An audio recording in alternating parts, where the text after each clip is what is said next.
wants to hear it, so let her tell it. People on the streets say Sabrina speaks. Tune into the show, she will let you know. Tell all your friends and family.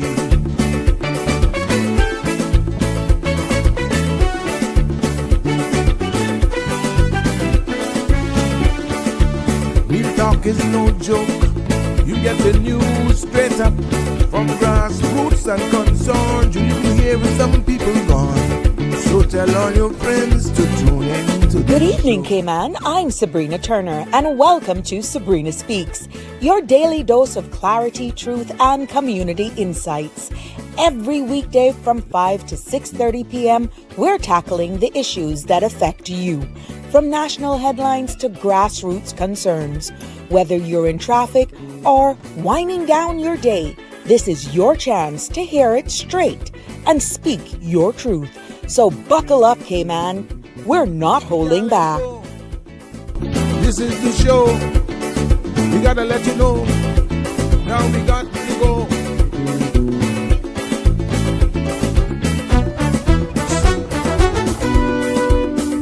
And now here's Sabrina.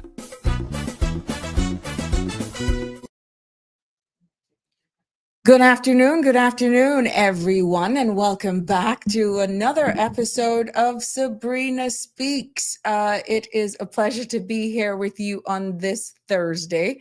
And that beautiful chair is blocking my view, so unfortunately, you're going to get in it. Guess what? Who was here? Actually being mischievous, but helping me as usual. Guess who's back? Sandra's back.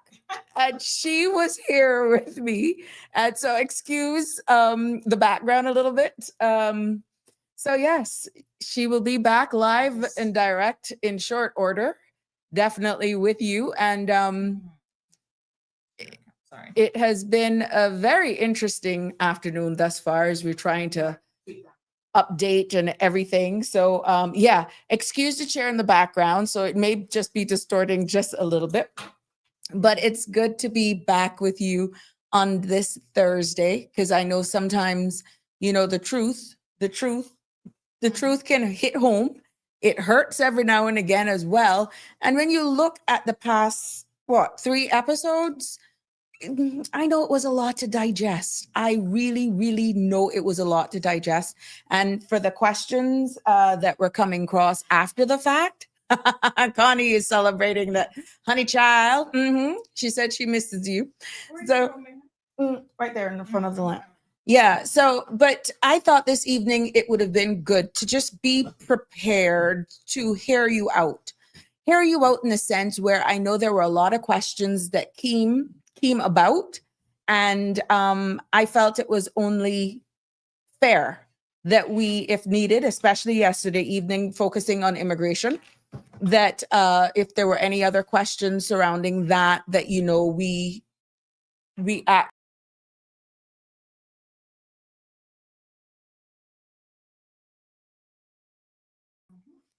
Yes, there we go.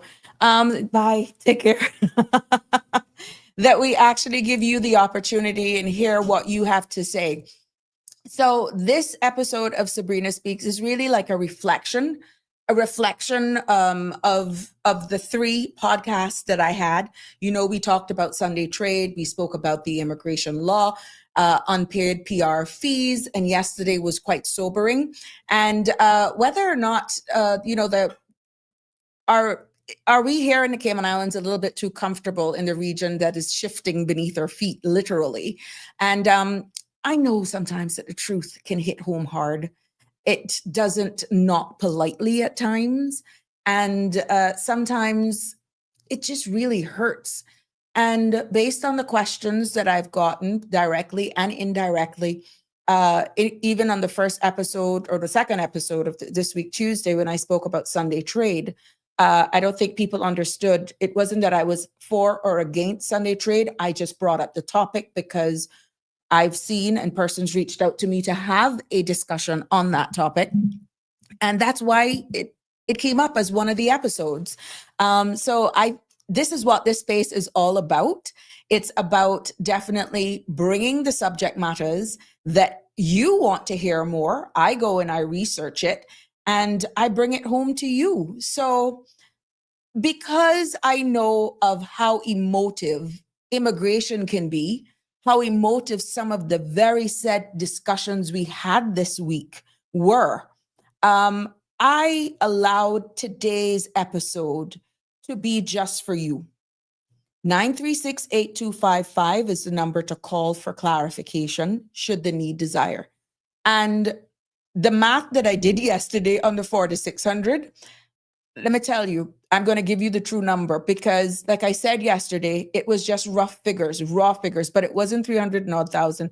It was like 100 and odd thousand. What I did, I add all of them together. It's 4,600 times 22 years or 4,600 times 15 years. That was the number that I was looking for. So I apologize there in regards to that. But the message that I wanted to leave with you is pretty much how much fees are surrounding just that job title of a bookkeeper.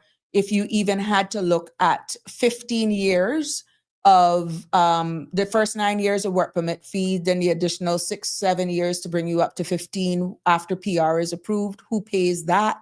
I just wanted to use that as an example, but still it's way over 100,000, bearing in mind that if the analogy used yesterday included a spouse and let's say 2 children, you still would have ended up getting in and around with those regions, possibly 2, almost exactly the same amount that we said. But just for clarity, I wanted for you to put it into perspective, $4,600 a year just for the raw, extrapolate just a work permit fee alone for 15 years. And you really see who's paying all of those fees when that loyal, devoted staff then goes on to permanent residence. Those are all the monies leading up to that you could actually, but what's the value of status at the end of the day?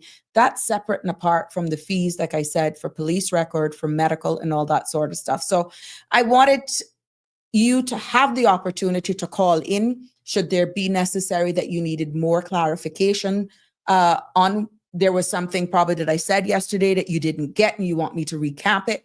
If you want to message me for clarity, I will do my best with reading and trying to pull it up under the immigration law and also the regulations. I can also go do a deeper dive. There was a question as well as to whether or not the question of are you solvent is still on the form. That was interesting. I answered the question correctly yesterday as it pertains to the work permit grant form. And yes, that question still exists on the work permit grant form. The question isn't asked on the renewal and it isn't asked on the temporary. It appears it's only showing up on the grant form. So these are things that I can share with you. I can show you number 17 on the work permit grant form. I have an image of that. But, message me 936-8255 should you want or to ask a question live or should there's something that you require more clarity on. Let's talk it through heart to heart, because the more I educate you, the more informed you are, the more better dialogue is, the more we will know and understand where we have to go, what we should be actually advocating for.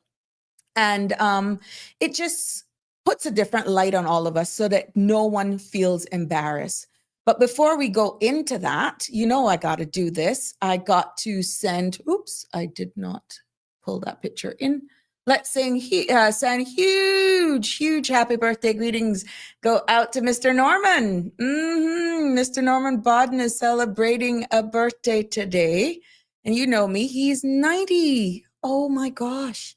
Mr. Norman Bodden, from all of us here in the CMR family, and definitely the Sabrina Speaks family, we want to wish you a very, very happy birthday. And I hope that you're enjoying this wonderful day. I know the KK hides that I know, she was probably all over you. And of course, your lovely wife, me and her celebrate the same birthday. Yes, his wife and I celebrate the same birthday, June the 12th. And but yeah, today is your day, Mr. Norman.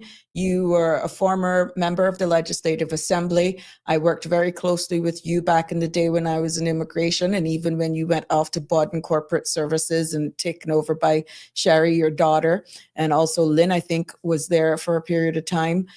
We worked very closely, even when I left immigration and went and embarked on my own chapter. You were very, very accommodating. You encouraged me in coming out there. And what will stick with me, Mr. Norman, is the fact that even though I was coming out as a competitor in the same market, being an immigration consultant, you said, you know, well, darling, I'm not going to be here all along, and it's good for you young people to do it. Yes. And you were genuine. You were sincere. And that's the man that I remember. You didn't cry me down thinking that I was going to come and take away business from you. You actually encouraged me, and I thank you. Even when you were on the board and so forth. Even you and Sherry, I got along very well. I still do with the entire family. But happy birthday to you, Mr. Norman. I hope you are enjoying your day. We have an early caller. Good evening, caller, and welcome to Sabrina Speaks. You're live. Well, good evening, Sabrina. I don't know if I'm an early caller because I really wanted to call even earlier because I was itching to call, but I had to ensure that you do your introduction and also you do the birthday greeting for a notable man. Never met him, of course, but I know of him. Yes. You know, it's good that you want to do like a review of I had your to last stop. 3 Yeah, shows. it was 3 heavy hitting shows, you know. No, there were heavy hitting shows. I mean, each one of them is worth 3 shows, you know. Exactly. Which tells you something, caller. It tells you that I'm just not all about speaking. I want it to soak in. It speaks a lot of the construct of this forum. Exactly. You have to soak in. You have to be a provocateur, but in the public interest, not a provocateur for its own sake. Correct. You know? So to help people discuss things that are important to them as well. Now, I just want to continue on one issue that we touched on yesterday, and that's the immigration issue. Now, I will mention a number of names. These are all people in public office, you know, and then I'll say something about them and then make some comments, I hope. Premier Andre Ebanks, Deputy Premier Gary Ruddy, the ministers Isaac Rankin, Catherine Ebanks Wilkes, Jay Ebanks, Rostam Anglin, Nicholas Da Costa, and Michael Miles. Those are the ministers. And then the parliamentary secretaries, Wayne Panton, Heather Borden, they're all honorable, but I don't have to say honorable the whole time because, you know, I have to be conscious of time. Julie Hunter as well. You know what these people are? I want to be very candid. These people are election imposters, all of them. How you came up with that? They are election. How you came to that? How I came up with how I came to that is because I think that when they ran for office, they were not genuine in terms of what they were saying, in particular in relation to immigration. You know that immigration last time, there's no candidate who didn't talk about immigration. I think since the mass grants or the election after the mass grants, I don't think there was an election which spoke about immigration the way this election did. Now, I must congratulate the PPM for the statement that they issued, which was that, look, the government seems to have a different tone between Andre Ebanks, the Premier, and the Minister Miles. And also that they seem to be pulling in 2 different directions. I think, to me, I don't have to wait until I see this so-called bill, well, the bill which is coming, or the white paper, to start really being critical about what they are doing up to this point. One, why have they taken so long? A lot of the candidates, for example, if you talk about Rostam Anglin and a few others, had a lot of details regarding what they wanted in terms of immigration reform. Why has it taken long for them to put together a white paper? I think that people are expecting a white paper, not a long white paper, maybe 3-4 pages, a white paper, which can be put out there and then there can be town hall meetings in every district. I do not think that this should be done by way of the 28-day consultation. No. They need to take this white paper to every district. Why have they taken so long? Okay. And then there are certain issues which really are simple and straightforward, and people have talked about them for a long time. For example, Regulation 6 of the immigration regulations, everybody knows about that. It says that if you apply for a work permit, you may be asked to provide a succession plan. May.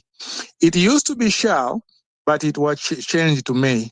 That one is something they can change on one Tuesday morning during cabinet and just change it to shall. Mm-hmm. Why haven't they done it?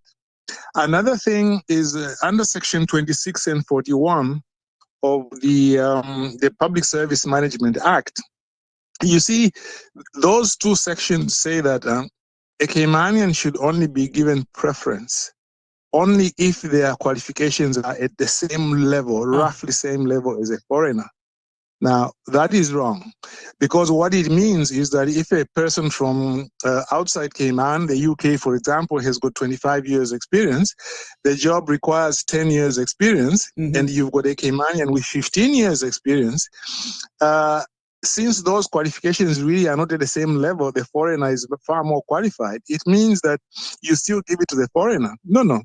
The law should really say that if you are a local person and you qualify for the job, then there are no other problems.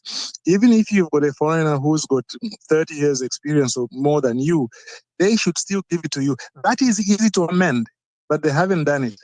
Then there is the issue of jobs for Caymanians only. Now, this is an aspect of immigration reform that I agree they should do by regulations, because this is likely to change from time to time. I expect this may be exactly, once they say, okay, there are certain laws with certain jobs are only for Caymanians, then they can do it by order every week or every few weeks or every few months as needed.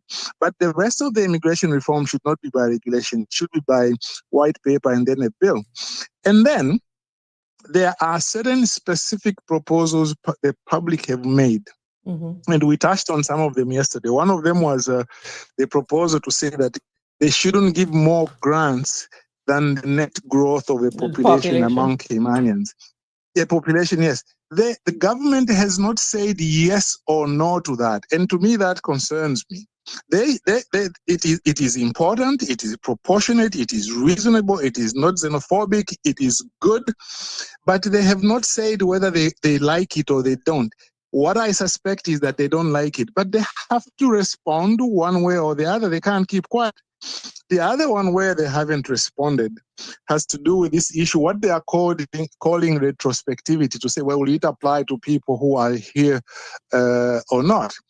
That issue, I said something yesterday, if you make the law clear as to whom it will apply to everybody, including people who have applied. Again, whether they agree or not is another issue, but they have to say what legal advice they have gotten, and whether they would like to do this. If they can't do it, then they must tell us what the legal impediment is, and then we can talk about that. Again, they are keeping quiet. Now, what have they been talking about? I watched some other shows, as well as your show. I think the Premier hasn't come on your show yet, has he? No, sir, he hasn't. He has commented once. Not yet, yeah. He has he's commented once. But I know he's been on the morning show with Sandra and some other shows. And you know what they are talking about? They are generally speaking avoiding getting into the whole immigration issue. They are telling us, for example, well, you see, how did we form the government so quickly? Oh, we formed the government so quickly because we did this and that. Okay, is that a necessary story? Yes, it is a necessary story, but I only want to hear it once, okay? I don't want to hear it all the time. What they should be spending time on is what the people are really concerned about. Now, let me say something about the official members. The official members are not elected, as you know. Deputy Governor, to be frank with you, the Deputy Governor, I love him. Even for me, a small person in society, when I send him messages, he responds, and I think he's a good person, but he has no clue as to how to look out for his own people. I'll tell you, for example, one concern I've always had about him. He always talks about the world-class civil service. Now, world-class civil service to me, I think is a euphemism for what he actually does, because to him, I think that means that if a foreigner is better qualified than a local person, even if the local person qualifies to get the particular job, you should give it to the foreigner. He has never verbalized that, but I think from his actions, this is what I suspect that he means. And I just believe that he should have done more to try and ensure that Caymanians are appointed. Let me tell you, for example, one of the things which they've been fighting about. And one time they differed, the deputy governor and Kenneth Bryan on OC's show. They differed because Kenneth Bryan was saying, look, you can't keep telling us, deputy governor, that we've got no right to interfere even in a general policy sense with appointments, because our constituents are saying we had you elected so that you can give us jobs. How come you are telling us you can't do anything, only the deputy governor can do it? Now, what I suggested, and I think this is anybody. Hello? Hello? The caller will have to call back. But before we go, in case that caller calls back, the content you're about to hear, including any discussions or opinions from myself, guests, or participants, is intended solely for general information and entertainment purposes. It's not a substitute for professional legal, medical, or financial advice. I encourage you to consult with a qualified professional for your specific concerns. Sabrina Speaks disclaims all liability for any discussions or actions taken in reliance on the information presented here. Welcome to Sabrina Speaks, and today's episode is all about giving you the opportunity to call in for to digest. I know the past 3 episodes have been pretty sobering, I should say, and that is why I called it exactly what it is, when truth hits home. And I know this because I was out today, and for the amount of people that have been coming up to me, and I've actually gotten some messages as well. But hi, Connie, how are you? I have a heart. Good evening. Miss Sonia, it is a pleasure to see you here. Hi, Jackie. Miss Dawn, always in the house. Thank you so much. Margie, good evening. How are you? My good old friend Rosa Boy. Barbara G. Good to see you as well. Miss Dorothy McLeod. Good evening to you, my sweet. Jim's getting divorced. I feel it, Connie. Me, myself, he could get 2. So that's big of me. If you didn't know, now you know. It's too funny. Yes. And Miss Dorothy sending happy birthday wishes going out to Mr. Norman on his big birthday today, celebrating his 90th birthday. Yes, Miss Marjorie, he is in Canada. He used to work here in the Attorney General's office, and he participates quite a lot. So yeah. Good evening, Marshall. It's always happy to have you along with Shaka Zulu. CE Banks, good evening. I hope you all have been enjoying the content, to be honest. And I love the feedback, as I said, be it live, whatever else. But I felt that this was needed today so that you all could digest and process everything that has been shared in the past couple of hours, I would say between Monday and yesterday. So immigration is a hot topic, and I know many of you were asking certain things. I have an image that I can share with one question that came in regards to whether or not the question is number 17. Are you solvent?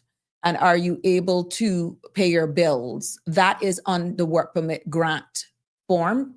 And it is only that form that I see that specific question being asked. So that's a form that is pulled directly from the WORC website. And I answered it in real time yesterday, but I just wanted to show it to you. Hi, Miss Lucille. Good. Yes, he's had his good days and his bad days, Miss Lucille, but he's still with us, and we got to give God thanks for every day. Hey, Miss Dorothy, thank you for joining us. Beulah, how are you? Been a while. Now it looks like we live in our life virtual, Beulah. Always good to see you here in our virtual space. Hello, Miss Darlene. How are you? Miss Darlene McKensley. Simply on your own, fight the hardest. Yeah. We got to just stand up and fight, Darlene, period. But I want to educate you. And that is why some of these topics. Hi, Anne. How you doing, my sweet? Yeah, that's why I bring the topics to you, so that it's just not me and we can hear all that's going on. And it's sobering. It's hard to swallow. But I feel the more we actually explore immigration in small tidbits, the better it is. And many a times you will see me going from immigration law, the substantive law, to the regulations, because some things that are not cited in the actual act, the law, you have to go to the regulations, which is like the operational side of the law. Like you would hear in certain application, like a need to invest in developed real estate of a specific amount or a prescribed amount. Those prescribed amounts are then in the regulations. You will have them all outlined there. Normally, you do not find numbers because sometimes those numbers will change. And instead of having to make major amendments to the actual legislation, the actual law would require going to the consultation. It would require going to the floor of Parliament. Regulations cover a lot because that is by policy. So you don't have to go on the floor of Parliament to make regulation changes in this case, but it coincides with the actual substantive law. So sometimes when you hear people say they can change what they want when they want, it all depends. Sometimes it's a policy, or if it's something that can be easily and not disenfranchised in the public, it can be something that can be slide in, of course, with Cabinet's direction and guidance under the Attorney General's chambers. And then it is included in regulations, but it still is in accordance with the substantive piece of law. So that's something to bear in mind. But if it's something that's very emotive, something that is of national importance, the best thing to do to have bipartisan understanding, bipartisan in this side, both the government side and the opposition, to weigh in on any substantive change, especially if it is of national debate or of so emotive in a sense that it's so raw in its emotions. You're hearing, as the caller alluded to, how, everyone spoke about immigration in the last elections. Something as big as this, for all of the secrecy almost appearing behind it, or it's delay yet. 1 minute you're hearing so much, now the silence is almost deafening. That leaves room for speculation. And they're going to the House. Now it may not be before the House. And even if it goes to the House, what public information have you said would you say has been received or has been shared with the public? Not only that, your representatives, your elected officials, how engaging have they been with you in their constituencies about the subject matter that can actually change the trajectory? It can change how we're perceived. And like I said here numerous times on this podcast, that your laws are a reflection of its people. And that reflection, to be honest, should actually reflect every person. It does not matter your surname. It should not matter your net worth. It shouldn't matter your ethnicity. It shouldn't matter whether or not you live in an uptown area, a downtown area. It doesn't matter. Our laws should be something that takes all sides into perspective. And of course, you get the guidance of your Attorney General as you guide, they are there charged to guide the elected arm, and especially of caucus and cabinet. But it is duty bound on your elected MPs to keep the lines of communication open with you. And this is why these community meetings, platforms like this, now that we're going virtual, that sort of stuff, it's not hard to reach the masses with proper public education. It is not hard nowadays, and you don't even have to leave the comforts of your own home.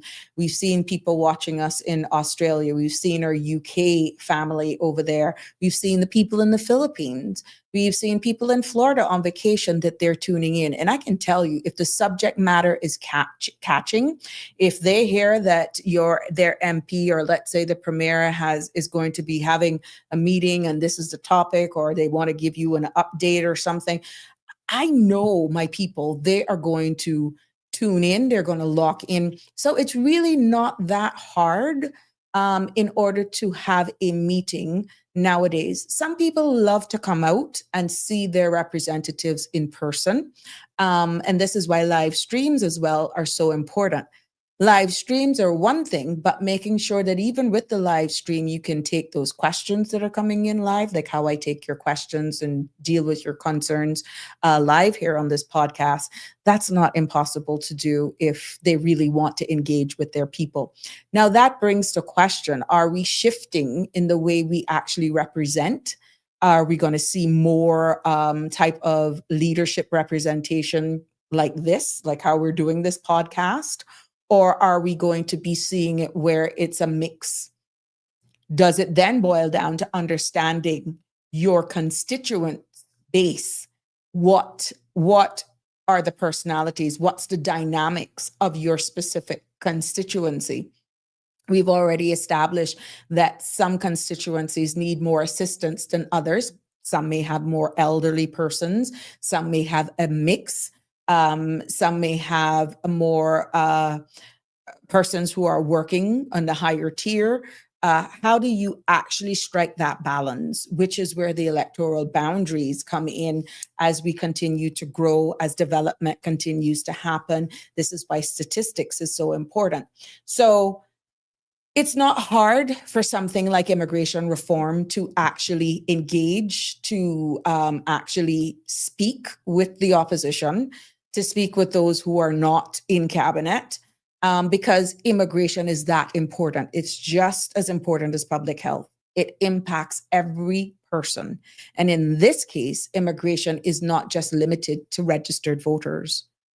It impacts everyone that is living here amongst us. I'll be right back after this short message. And when we come back, I'll just take it back one or two notches. But of course, you're welcome. If there's anything that came about the 3 past shows this week that we've had, when we're talking about the Sunday trade and the noise, public health, that was a big takeaway. I got that understanding about that. When it came to Sunday trade, faith, freedom, and friction. And then yesterday was about the immigration law and unpaid PR fees. And then we spoke about regional stuff on the Monday. Are we too comfortable understanding what's happening right here in the Cayman Islands and in the region as well? We're seeing where the CARICOM countries are actually galvanizing. I broke that yesterday. And the Honorable Mia Motley, Barbados, and there are other four other CARICOM jurisdictions allowing freedom of movement. We brought that to you yesterday. So these are some of the things that we talk about. The Cayman Islands is not a full member of CARICOM. We're just an associate member. But hey, this is your space. I can see it being more immigration driven today because a lot of you were very, very shocked yesterday when you heard what I had to say in regards to that. And but we'll be right back. We'll be right back after this message. Infrastructure is more than roads and buildings. It's our lifeline, connecting East End to West Bay, Cayman Brac to Little Cayman, and the Cayman Islands to the world. It established the route to get our children to school, keep our hospitals powered, and support our businesses every day. Through hard work, ingenuity, and perseverance, people make that happen. From the early pioneers who paved the first paths and laid the first pipes, to the innovators who modernize water, energy, telecoms, ports, and our airport. They're the quiet hands that build resilience. And the vision that keeps Cayman going strong. Now it's our turn to recognize them. Know someone who built maintain or improve the Cayman Islands we love? Nominate them today at gov.ky/YSCH. Click Nominate today.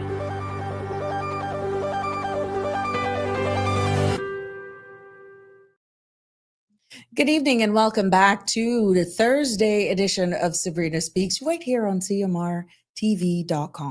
Today's episode, we're putting a focus back on the realities of what we discussed over the past 3 days, only because I know a lot of you watch these podcast episodes at various times. You will join me, even though sometimes I'm at the tail end of an episode, or you may actually hear some of the comments and only getting a portion of the conversation. And as Miss Melita actually asked, what is today's topic? Its topic is about when truth hits home. And Melita, that has born because of, I know the past 3 days we have had some very heavy, hard-hitting topics in regards to realities. And we spoke about the Sunday trade. Yesterday, we spoke about immigration. Prior to that, we spoke about what was happening in the region. Could that impact us? Are we prepared? Should we have an influx of migrants from other Caribbean jurisdictions? We speak about the movement and of individuals too with what's happening in our region. So I felt that even, especially yesterday's conversation in regards to immigration, that a lot of you were saying, I wish you could do, quite a number of you messaged me actually, I wish you could do an episode, let's say one episode on spouse of Caymanian, one episode on surviving spouse of a Caymanian, what happens should my husband die, or what is the protocols on that? You're asking for like a day dedicated just on immigration. That depends on you. Your feedback is key. But for you to understand exactly, because immigration reform is huge, that is very topical. And I said it yesterday in yesterday's podcast that if you do not understand where we are right now, today, anything that is thrown at you in regards to reform by right, and it would only make sense that they put the current or the substantive law. You're going to be hearing a lot of these type of lines being used because not too many people can speak legalese in layman's terms is what I should say, and not being an expert by any means. And I will declare I am not an attorney. When you actually speak, it's good for everyone to be able to understand. And I know a lot of what I shared yesterday was hard hitting because it's not like the newspaper where you pick up a law, especially immigration, and you do that every day. So because you ask what happens when somebody don't pay their PR fees, I could have beaten that up all along, but I had to tell you what the board has to consider, the compositions of the board, the rights of the board, the rights of the WORC director, what is the mandate and the remit of these board members, in order for it to make sense. And then you look then at the regulations, and that shows how the actual law operates. So I felt it was important for me to not only come here this evening and just bring another hard-hitting topic, which I could be honest with you, was supposed to be the national ID. But if I had done that to you guys, I didn't want anything to get lost.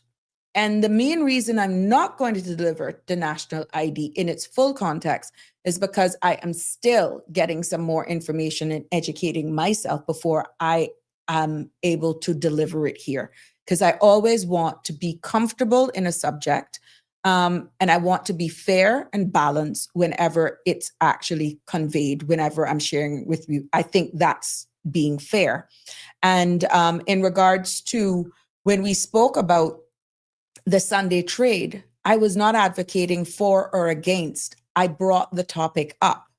And when I delivered how much businesses actually are able to operate on a Sunday, my exact words, well, we're pretty much right there. All you got to do is pretty much say we're open. And the takeaway was understanding some countries have 4-day work weeks. It is a part of our culture and all of that sort of stuff. But then what about the balance? What about other, say, economic freedom? For those persons who are saying that there could be additional monies made and it should be a freedom of choice when that happens. So what we're finding now, besides immigration reform, which somehow has our country divided, what happens when faith meets friction and survival is also at the front? And are we protecting our secured values or policing personal choices? These are some of the questions that are hard hitting, and it's all revolving around whether or not we're seeing the generational changes. We're seeing we are younger people. It's probably neither here nor there for them. But then it is survival as well.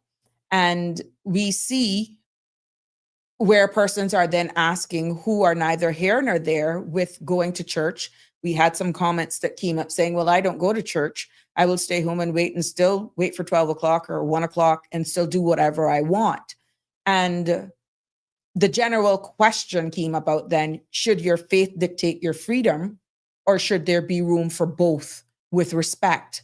So when you look at all of those, these are the questions that we're not saying Sabrina Speaks is advocating for one or the other. These are broad questions that is opening the door for dialogue to hear and to get some sort of gauge on where the people who actually are not scared of using their voice, what they feel.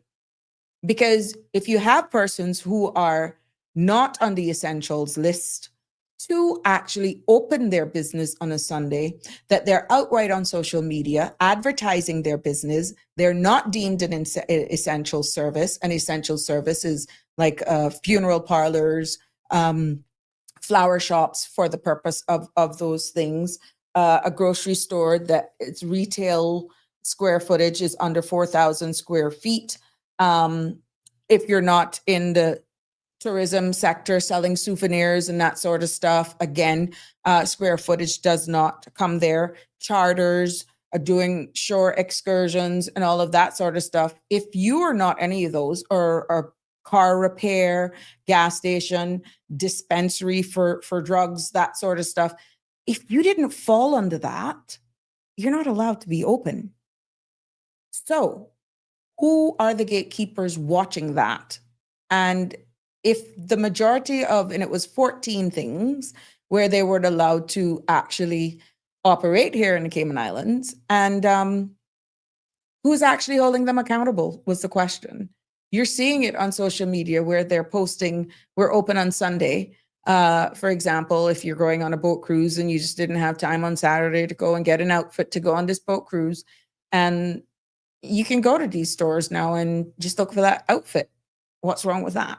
And then you see where you go away, like you go to Florida and you're in Walmart pretty much 24 hours. You can't wait Sunday before you catch the afternoon flight on a Sunday coming home to Cayman to open up Home Depot or Lowe's. And then you come back and then you have the most to say when we're trying to do the same or similar hair offerings when you're at home. These are some of the conversations, even though they're not participating locally in this space, that are being said. And they're being said by common people who are fearful of using their voice on any topic, but would like advocates, spaces like this to air it out to get a sensitive check. And it is quite unfair. And it's sad. I shouldn't say unfair. It's sad that we are a society where our persons are fearful of just speaking or giving their opinion without feeling that they would be, I can use the term, blackballed. But this subject is a delicate balance between our culture, our faith, and actually people living their life, whether or not. What happens to those who are of neither faiths, who are atheists, who's neither here nor there? Yeah, they may want to do some repairs on their home. So I think these are sobering topics. and questions that the common everyday person is actually having around their dinner tables, around possible some domino tables. And you'll have them saying, well, gosh, numbers are illegal too, but they bind their numbers. We heard that some of the things that can cause revocation for status and that sort of stuff is prostitution as well. These things are known. So are we pretty much eroding, or are we living under the shadows of our own demise because we have pretty much remained silent?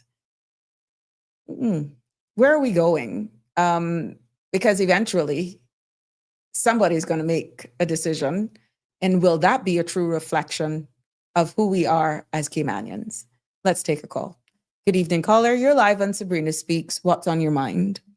Good evening, Mom, the big mouth, crazy woman. Come on, you're going to start off on a positive note. Good evening, Michelle. How are you on this Thursday? Woman, I call him myself because I know it's being playing to people's mind, but I Come I on.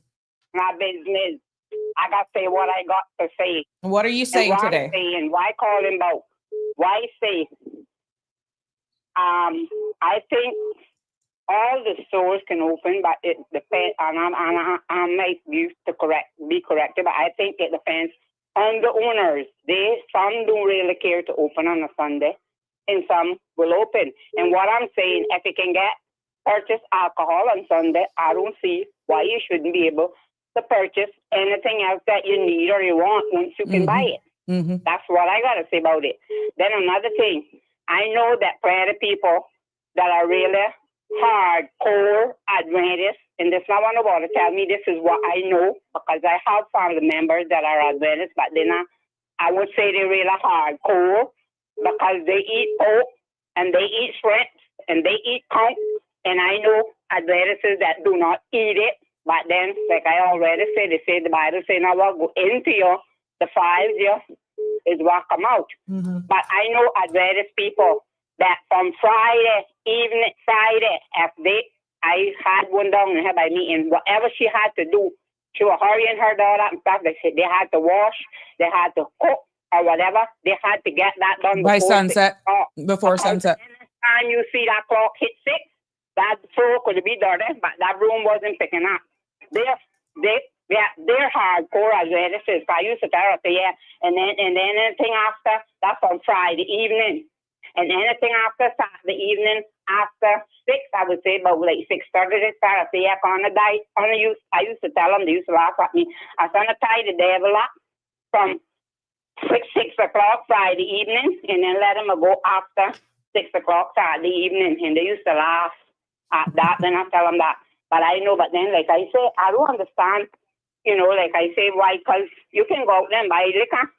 They don't be open all the hours that they open during the week, but they still be open at a certain hour, and you can go out there and buy it before they close up. So I don't see nothing wrong with it. Well, thank you for that feedback.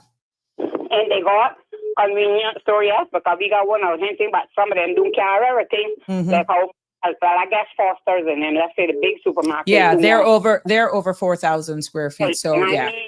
I know that the people need a break too, because some of them mostly only get like a day off through the week, and then I guess that's to pay their bills and stuff. When other stuff open like banks and but now I only see light and TV and thing now, because I pay post office, yeah, because but I pay my light, post office now, I pay my TV bill, post office, I pay my water, post office, I don't have one tongue or nothing no more for that. So I don't see nothing wrong with it. Thank you. Then, like I said, then well, during the week they get that little day off to do what, and then Sunday the rest. But I don't see a thing wrong with it. And I'm a real Adventist. I will raise up in Sunday, Church of God. I'm not a Christian, but I know it's a God. But I will raise up on Sunday. My mother's name was Sunday Keeper, but I got sister that is big Adventist, because her husband was Adventist. And I tell you that. And I really hardcore. I don't know how I'm judging, because may God be their judge. All right. Thank you. Leave us there so I can take some more calls. Because I'm not judging nobody. Like I say, God, appreciate it. That's not my thing to do. And I'm responsible for my soul, not theirs. So, all right. Anyway. Thank you. Leave us there. Yes, ma'am. Good evening, caller. You're live, and after this call, 1650 can call back. I'm missing some of them. Good evening, caller. You're live.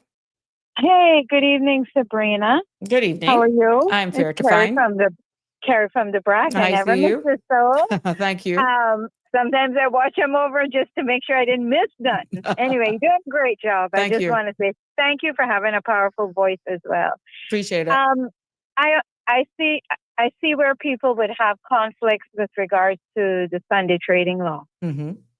If we go back into the Hansards and read why our parliamentarians back then decided not to allow the bigger conglomerate stores to open on a Sunday, basically it was back when the gas stations started to introduce grocery store, like the grocery section inside of the gas station. Mm-hmm. That was the whole purpose. They all grouped up, met to the parliamentarians and said, hey, we don't want none of the big stores opening on Sundays because they're actually going to compete with us and we need to make some money too because we don't make a lot of money off of the gas is what they were saying. I remember talking to several of them about that. But I don't see why we shouldn't, simply because, I mean, in the Brack especially, on Sunday, I can tell you, if you're not a 7-day Adventist, you don't get no rest on a Sunday for the construction going on a Sunday. So if they're not going to allow grocery stores over a certain square footage to open on a Sunday, then please tell me why is it that construction is allowed to go on a Sunday as well, if that is considered our day of rest and our day of worship, and we're still a Christianity-based country until the Muslims take it over, because they add the numbers now. I'm letting you know, Sabrina, over 400 of them in the country. You wait till them Islamists broke out. We're gonna be, you know what? Anyways, I don't see why we shouldn't allow the grocery stores. If a person wants to go to the convenience of a gas station in their neighborhood, they don't want to drive all the way to the big store, that's fine. At least they still will be making business. But big stores on a Sunday, some people don't even have the chance all week to get into the stores. Some families, and Sunday is their only day to cook a big Sunday dinner. And then if they could run to the shop first thing in the morning before they go to church and grab something to season up for they head to church if it opens at 7, please tell me what's wrong with that. If we're not going to stop all the other stuff from happening on a Sunday, then we should not stop big grocery stores from not opening on a Sunday and other businesses as well. I think it's just prejudicial is what it is. Okay, well, the Sunday trade now can also go into what happens Saturday night going into Sunday. Would then nightclubs be allowed to open till 2, 3 o'clock? Why not? At least if they're not taking 5 hours to get drunk, they're taking 12 or 8 or 9 hours to get drunk. Maybe it'd be better. There will be less drunk people on the road. Because they say, well, we can stay here till 3 o'clock in the morning. We can take our time and drink, basically. I don't know, or regulate the bars. You see where I'm going. You see where I'm going with that, because right now, persons who are in the entertainment industry, Friday night is their only night, and then Saturday, by the time they open, they're got to close. Last call is what, 11:30. Then, if we are saying, or do we look at it then as a tier approach to it? Are we going to still just do it to certain sectors? Because what we saw then with even the music and dance law is that on Sundays, you can only play background music that can only be held or heard within the confines. But then we heard persons complaining that these loud music in private yards that you can hear blocks over.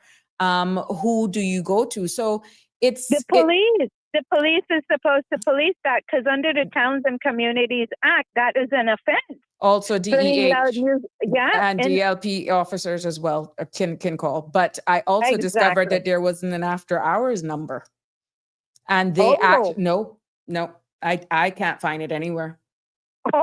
Not for the DLP, because they have the same powers as a constable. Okay, yeah, because they do have an enforcement section, but do they actually go out and enforce anything when it comes to these businesses doing this sort of stuff outside of the hours or whatever? People are saying that they're telling you to call the Royal Cayman Islands Police Service, and they actually have the same powers as a constable. So it's called accountability. Someone is passing the buck, and who's suffering? The people. Sabrina, it's everywhere in our government. There is no enforcement and accountability unless it has to do with a native Caymanian. Every other nationality can come into this country, circumvent every law in the book. Up here, we got Filipina by the name of Jennifer, who's up here bringing in people to work for caregivers, charging them thousands of dollars, has no license. And I've reported her and they've done nothing about her. And I saw her to her face today and I warned her, if you go back to my mother's house and tell her about you bringing in somebody for her, I am going to sue you. And I'm now going to report you again. Well, wouldn't you be able to report that to the immigration section there in the Kimmerbrat? Because I have gone online and did it on their complaints, the same section where somebody went and lied about me and my businesses and got my businesses shut down, Sabrina. And is this person on a work? Is this person on a work permit themselves? She's on a work permit. She only been here a year. To do what? Caregiving. Well, why is she out being an agent for recruiting staff? That's outside terms and conditions of her work permit. It's alleged. Because in Kimmerbrat, you can do it and get away with it. Nobody's policing anything up here. Kimmerbrat is run away, you know. We have 7 whorehouses fully operational in the Brac. I got their GPSs, every one of them, and they're blocking parcels. Listen, there is nobody held accountable in the Brac for anything unless the government really wants to come down on you, or you competing with them, somebody in the government that got the same business you're doing, and you're competing with them, then they come down on you if you're not even doing anything wrong. And I haven't had an income in over a year because of the WORC, because the person up in the WORC has the same business I was doing, and because I was competing with her for her business and grant, she could come and take anonymous complaints off the system and say that I'm doing something wrong when in fact I am not doing anything wrong, and I will prove it. I got proof of that. But the point is, the other issue when it comes back to the loud music and playing music on the weekends, up here the Jamaicans, and I gotta be very honest, Jamaicans in the Brac have absolutely no respect. Not all. I've never said everyone. There's a bunch of them up here that they have no respect for laws or anybody. They play their loud music. The people come out of church and they can't rest after church. Down Surfleen, the people that live down Surfleen will tell you they do not get no rest. The older people, and you call the police and they come and tell them turn the music down. They will turn it down while the police is in the area, and then they blare it again. And people get sick of calling the police 3 and 4 times. What needs to happen now is the fucking sorry, I hope you're not on the air live. Anyway, what needs to happen? Profanity, please. Sorry, what needs to happen? My apologies. What needs to happen is they need to confiscate all their music equipment. When they do that, and hold it down at the police station and see what happened then. When they catch you doing anything that's a breach of the law, and that's a major breach of the Towns and Communities Act, and that go on up here all the time. Sunday, I don't get no rest in my neighborhood for all kind of noise being going on, construction, you name it, nobody. You call the police, they don't even show up. They don't show up. Well, I'm telling you that Jamaicans doing it. That responsibility, and Jamaicans are police as well. The responsibility of noise in a community falls under the Public Health Act as well, and the town. And this is why I said a DEH officer for that actually has the powers in order to aid, because it impacts public health. That was one of the, yes. Yeah, a DEH officer as well under the law. But again, it's them and the Royal Cayman and or the police. But what we are finding out is that they're all throwing it on the police. So this is where you have the pointing of fingers and nothing get done. Exactly. They're all delegating it to somebody else because they do not want to be bothered with it. Because a lot of the people in these positions, Sabrina, if you look at them, they're on contracts with the government, meaning they're preparing to get PR, so they don't rock no boat whatsoever in this country. They're not going out there and enforce the law because they do not want to be seen and get letters written in against their PR or their status. And this is the problem we have in the country. And I call these people minions because they're fearful of their employer and they're fearful of the people in the public when they go out to enforce anything against them. And that's the problem. We need to start moving these people out of these jobs and putting our Caymanian natives in them that not going to be afraid to stand up in this country and take back this country from all the abuses that's being poured out on it. And we don't have to sit and take none of it.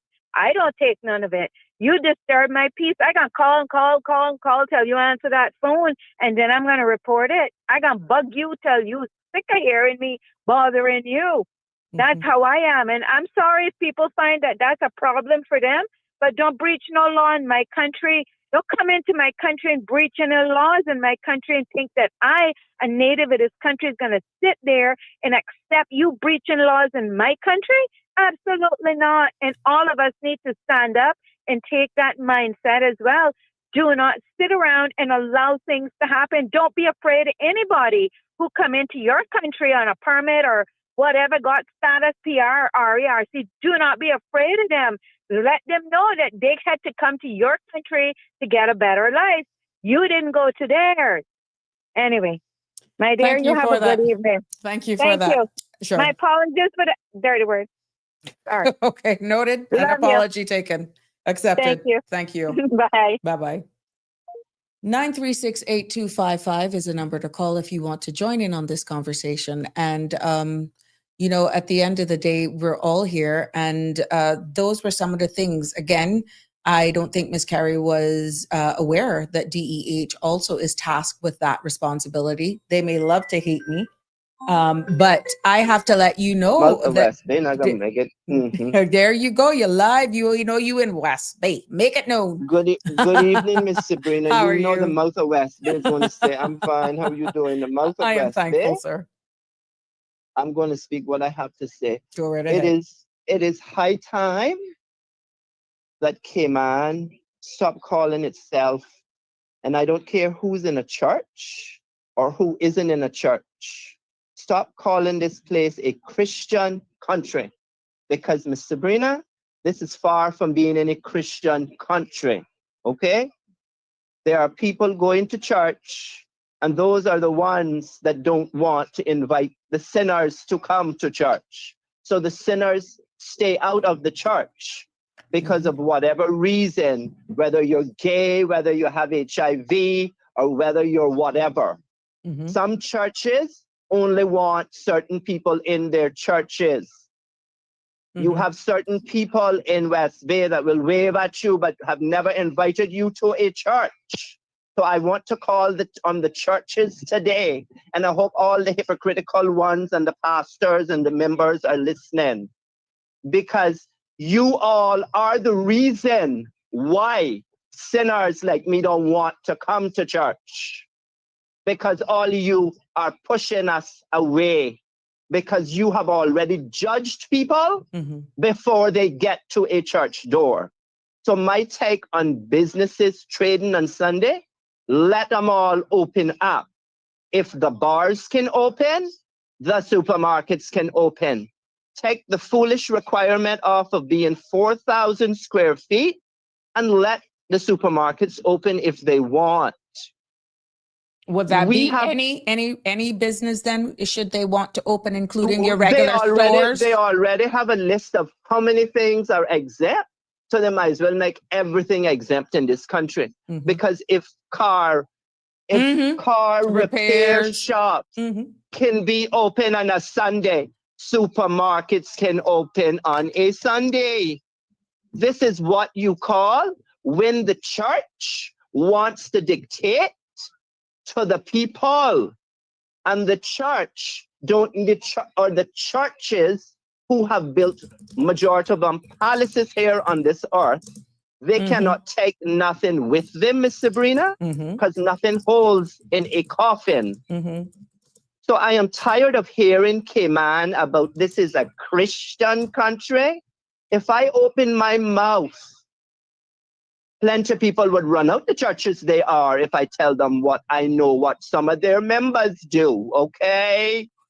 But yet you are called everything in the book by these church members, because some of them got their arms covered down to their bloody knuckles, and their knees, they're covering down past their ankles.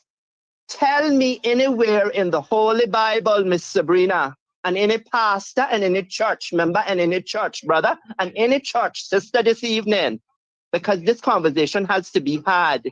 There are too many hypocrites going to church in this country.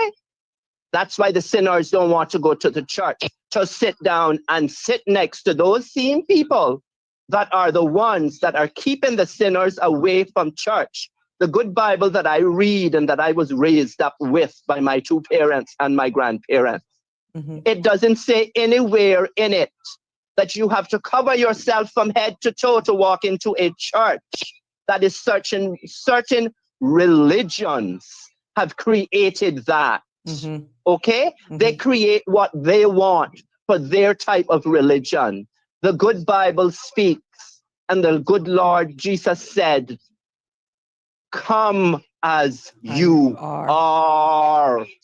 I go to church in the US. When I go, I walk in with an ironed t-shirt, an ironed pair of shorts if I choose to, or a jean pants, and I can wear a pair of slippers. Where in the Bible does God say you got to dress up from head to toe?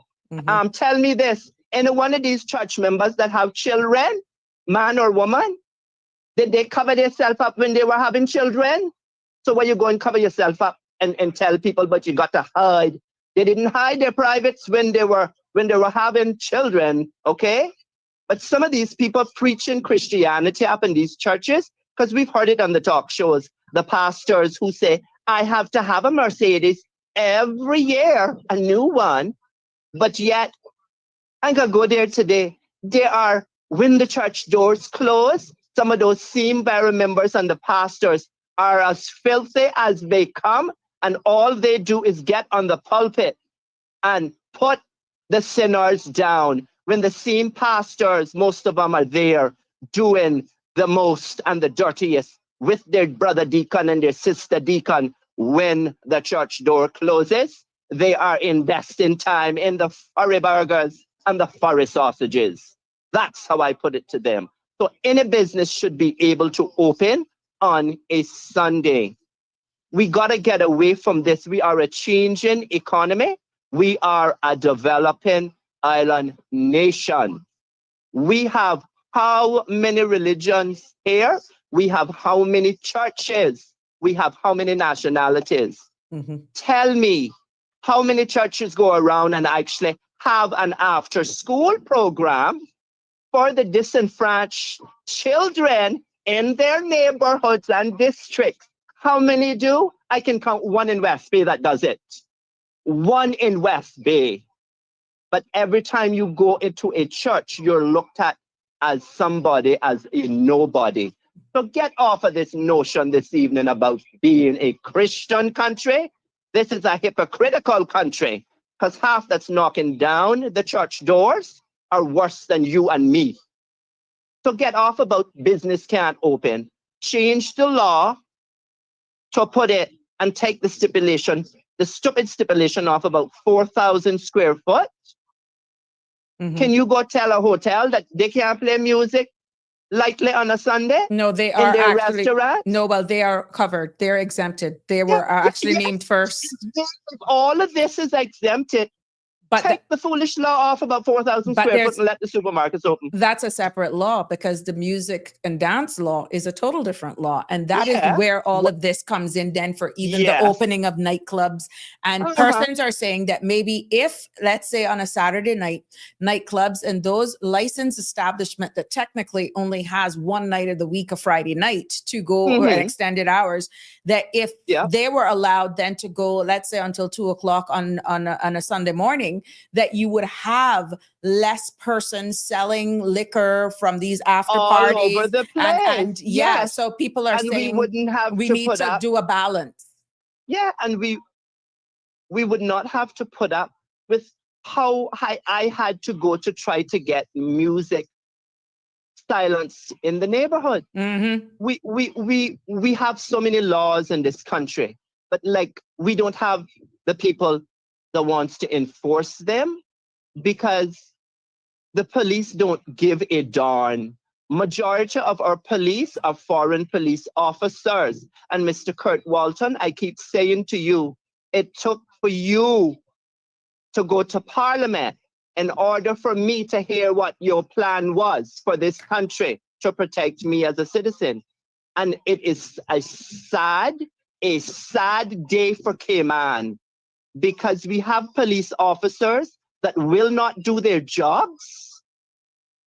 And it needs to stop in this country, Miss Sabrina. It has to stop because people are not going to put up with this yaga yaga loud music going down in cars all over this country, all over, all hours of night and day. People want rest. And anyone that commits a crime and breaks the law should be held responsible. Now, I want to ask Mr. Kurt Walton here today, when is something going to get done about this house number 6, Birch Tree Hill Road? Because if the music blasts again this Friday night, I'm calling the police, but they better arrest this man. That's what they better do. Because we should not have to listen to such things in our country. So it's profanity as well that is blaring? Profanity going from the music. That's in breach of a number of laws. Yaga, nasty music that these foreign people allow to play from Jamaica, because it's Jamaicans doing it mostly. Just like Kerry says it in the bride.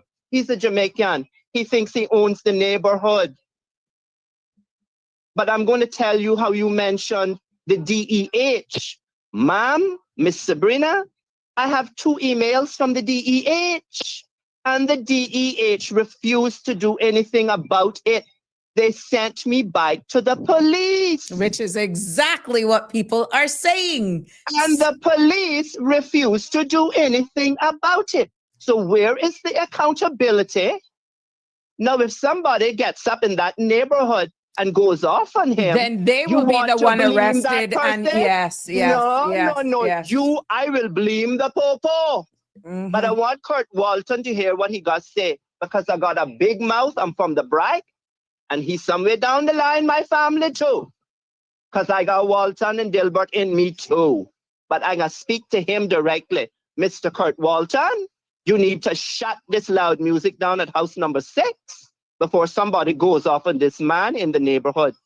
Well, caller, I must tell you, you have been an advocate for that for so long on this space. Yes, ma'am. I have and I'm shared tired it. Of we did an episode solely on it because of you. And you need to go and revisit it.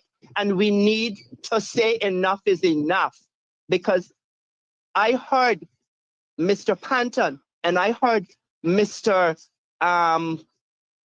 Ratty speak about this, of how they hear it on Radio Cayman Talk Show, how they have to deal with it up where they are 5:30 in the morning and all hours of night. Oh my gosh. The police has to shut down all of these loud vehicles driving around our roads all hours of night. Nobody wants to hear it. One other thing the police needs to do, they have too many vehicles unworthy, and they got all kind of floodlights on their vehicles and all kind of colors. All that is illegal here. How are these vehicles getting past? The police must learn to do their job, because if the police don't do their job, then the public is going to do it for them, because some people will take matters into their own hands. And we have had enough. We shouldn't have to listen to this vulgarity and this craziness all hours a night. People have lives, and everybody deserves to live in this country in peace. So I ask the question again, when is Mr. Kurt Tibbetts going to issue whatever he has to issue? Yes, Kurt Walton going to issue to his officers that all of this madness has to be ticketed. People have to be held accountable, because I know that particular Jamaican either has residency or status. And if they think that that can be taken from them because they are breaking laws in this country, make me go out there and break a law, see if the police want to arrest me quickly. but they've gone to him 10, 15 times, all of the reports, and he hasn't gotten arrested yet. So he's allowed to do whatever he wants to do. But then you got this notion about we are a Christian country. What part of Christian when we are importing trash like that? And the police refuse to shut it down. Mm-hmm. The DEH refused to do anything, and I quoted the law to the DEH. It states after 2 warnings, I think, the DEH goes and confiscates the equipment Mm-hmm. and issues a fine, and nothing has been done. And people have had enough. When our visitors see it, they go, Mm-hmm. and they look, and I just look at them when I see them, and I says, the police don't want to do anything about it, sir. The police refuse to do anything about it. Well, caller, Because- just for education purposes, the revocation of Caymanian status for conviction, where unless they get convicted, which what you're Yeah, saying is that They will keep it. they will keep it. and where to guarantee the right to be Caymanian status under any earlier law is convicted by any They court, gonna keep it too.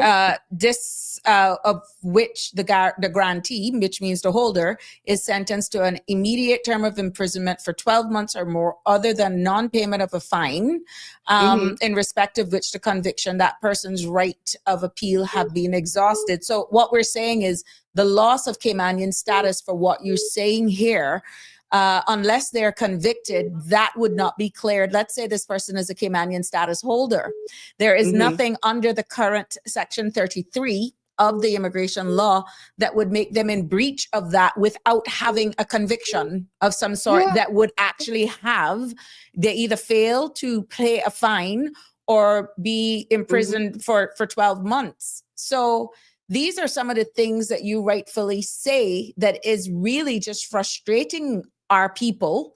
Because there's no... Because in this case, it would have already been granted. So when the board was considering, let's say this person has a pending status application in, and we have all of these reports in about this particular individual, the board then would use that individual's character, conduct to consider. But let's say it's already been done. It's already approved. The grounds in which can be lost, it's quite narrow, to be honest, because of our current legislation. And these nothing protects Caymanians. It protects the people that come here, and it's and total madness. let's say this case is a spouse of a Caymanian. Let's say. Okay. If it is a spouse of a Caymanian, you would have to prove that the marriage or civil partnership is annulled or dissolved, or if the person ceased to be a holder here, or you have to prove that they're in a a marriage of convenience, or that they've been, So, I mean, what you are describing without a conviction, they get to reign and do what they want to do. And the Caymanian people are left holding their, as I put it, and what you're doing dog here has done bad, and holding their tail between their legs, knowing they're going to get scolded and told go sit in the corner. That's why that's how we Caymanians are treated in our own country. And if we don't open our mouths, nothing will ever change. You mean to tell me there is 37,000 work permit holders here, and we got so many Caymanians unemployed, and Caymanians can't find work? Why? Because they don't want to hire them. But on back to this police issue, I keep saying to the police, policing only works one way. And that is for the police to stop taking when a member of the public in Cayman calls you for a concern. Stop taking it that we are complaining, because that's all we are seeing it as. You say we call to complain. You go out, you don't do your job, but yet you driving around in the people's vehicles, mashing them up, dressed up to the 99 with your uniforms, and you're driving around in the people's vehicles with windows rolled up, AC burning, and you're not hearing what's going on outside of you, and you don't give a darn what is going on. That is the problem. because a lot of these foreign officers only come here for one thing, to make money and to leave. And those that don't want to, they get their way to stay.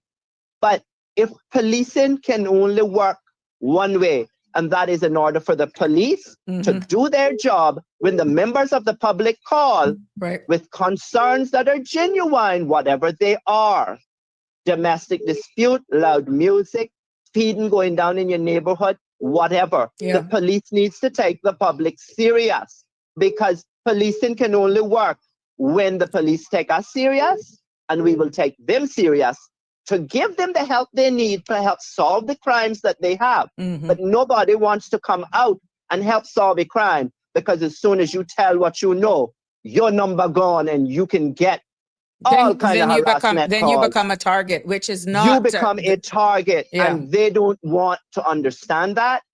But I have come to learn the Royal Cayman Islands Police Force just does not care.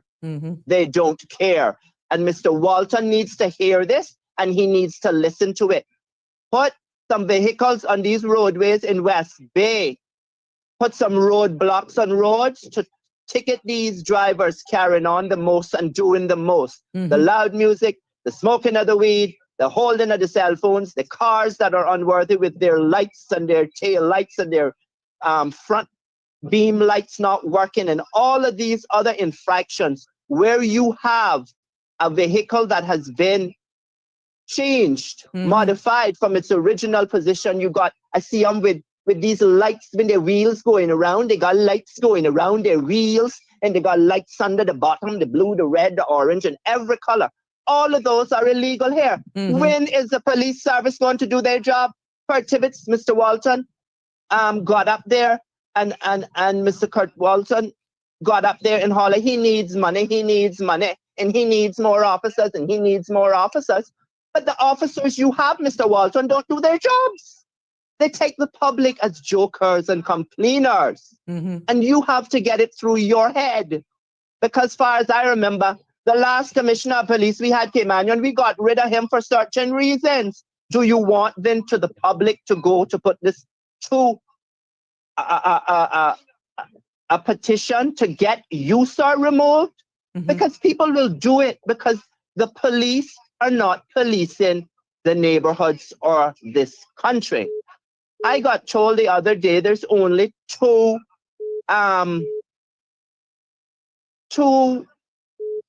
pairs of police stationed in West Bay. Okay?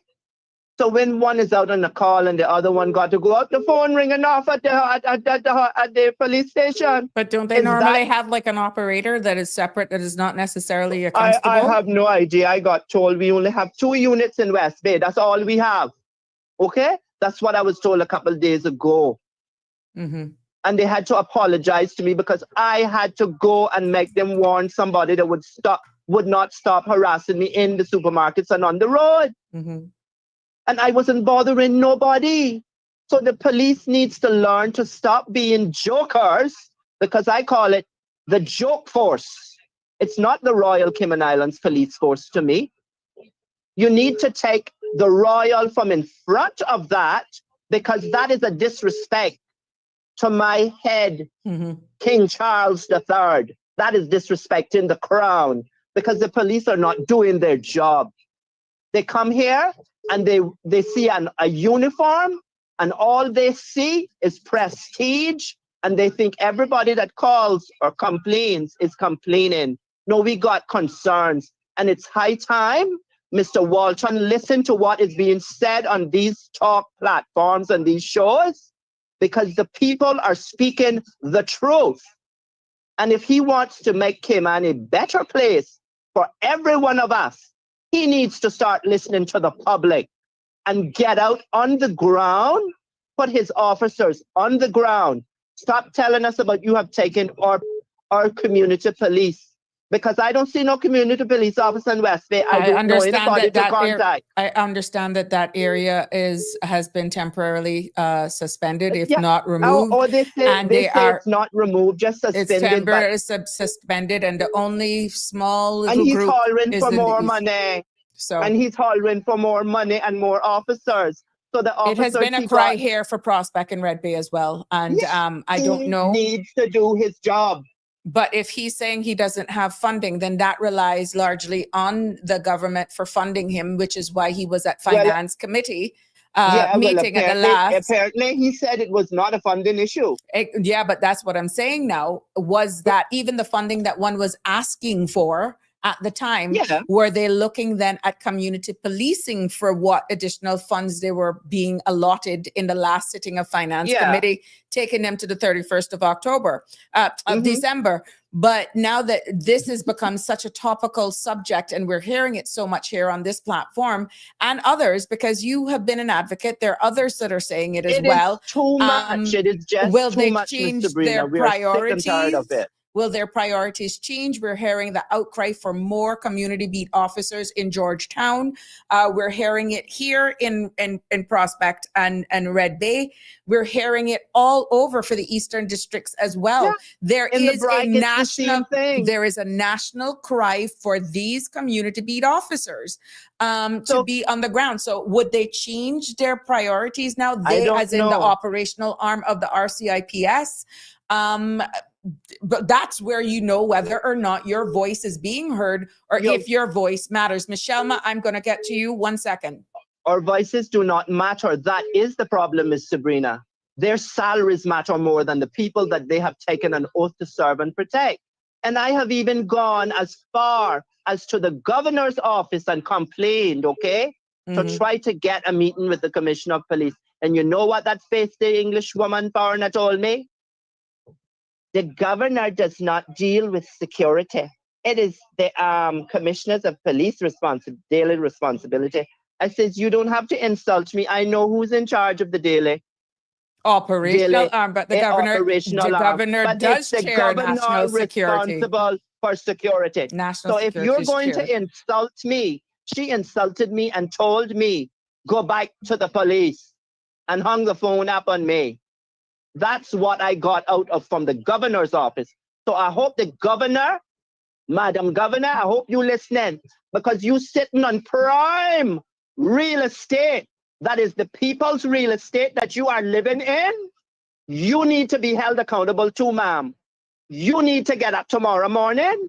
You need to go and place a call to your commissioner of police. But that's what she needs to do. Okay, but she does not get involved in the day-to-day operations. That is through the deputy governor.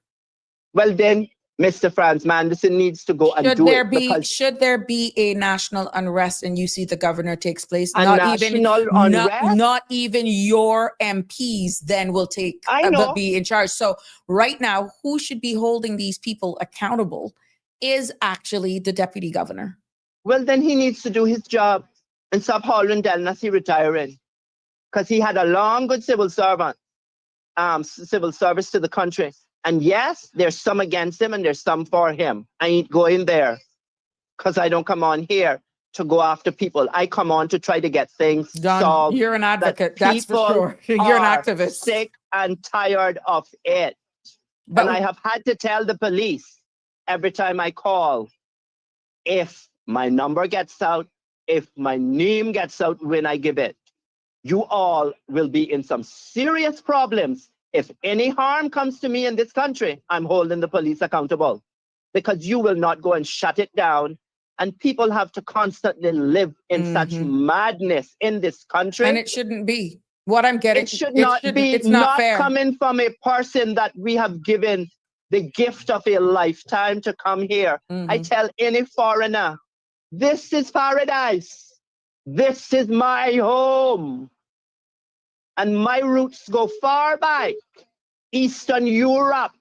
That's what I am, an Eastern European. And I have a mouth and I'm going to use it. But how many times do we have to come to your platform, Miss Sabrina, Miss Sandra platform? We go to Radio Cayman platforms, their 2 talk shows. And the commissioner does nothing. So the commissioner needs to be held as responsible. He needs to get out, get on the ground, put his officers on the ground, top rolling the windows up, turn the AC off, save CIG some money, turn the AC off, roll your windows down, and get to know what is happening and going on in our neighborhoods and in our districts and in our constituency. Because if now you got the money, what is the problem? What is the problem? The problem is they don't want to do nothing about But it, the Mr. Sabrina. execution, if one is saying that they are not short of the money, and I'm going to ask you to wrap up because I have some other calls Yes, on hold, ma'am. right? I know. If they're saying that the money is not the problem, it means then that your elected arm of government, cabinet, have not failed them. No, they have not, If they because the were money is given the there. money, if they were given the money, then why are they not able to execute, which is the operational arm of government? Yeah. So your Because they elected don't know how to arm do it. is funding them, but then this Yeah. is where we come about with pace in being able to deliver. Pace with the Yes. operational arm. And you and so many others are actually saying the same thing in this space. Then you Too many wonder, times. yes, who is being held accountable? No one. So, But I'm going to leave it there, and I'm going to put this out there, and I want to see how the public will react to this. If the police don't want to listen to the public when we call to make genuine concerns and complaints, if all they see that we're complaining, and some of them might think that's all we do, why don't we say then, let's put it out there. I'm going to put it out there. We can have a protest and protest peacefully. And let's go straight to where it all happens.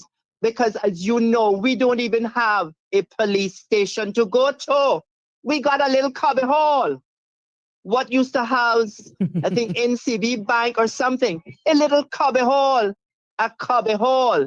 And we are the 5th financial center in this world. Shame on the governments of the past, and I hope it get rectified somehow with this one. But that monstrosity sitting there has been condemned. Just like the West Bay Police Station has been condemned. These are condemned buildings from years ago. So why can't the public get a proper functioning police headquarters? well, that could be impacting their morale as well. It could be impacting their Of course productivity. it And is. now we're putting all It of is this. a Yeah. dump. So it is. Bulldoze the place down. I Yeah. will leave it here. Thank you. We need to have a protest. And the protest needs to start to hold people accountable in government, from Mr. Franz Manderson and also to Mr. Kurt But there is Walton, who is our a Commissioner of Police. process for a protest that has to also go through Well, the Royal Cayman somebody, Islands Police me or Service. So there's a somebody needs process. to get it started, because we need to do something to try to right the wrongs going on in this country. Because I keep saying this, and this has been said on platforms before, and it's still being said. The younger generations that we are raising today have grown up in a different era and a different time. And they will take matters into their own hands. And that's what we And don't if want. they- Hence, and this if- space yes. is here. It shouldn't if- have to get there. No, and if this country has to get to a point where we go out and burn tires on streets, it's going to be a sad That's day not who we for are. the Cayman Yes, Islands. you're quite right. And that is not who we are. Correct. So Mr. Kurt Walton, Correct. Mr. Franz Manderson, this evening there is an urgent call. Have a meeting and start getting your police officers where they need to be.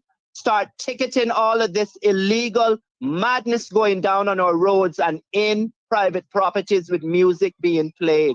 Because the people have had enough. And when people have enough, they take matters into their own hands. Leave And us I there, can't caller. tell you what somebody else would do. But we need to open our voices.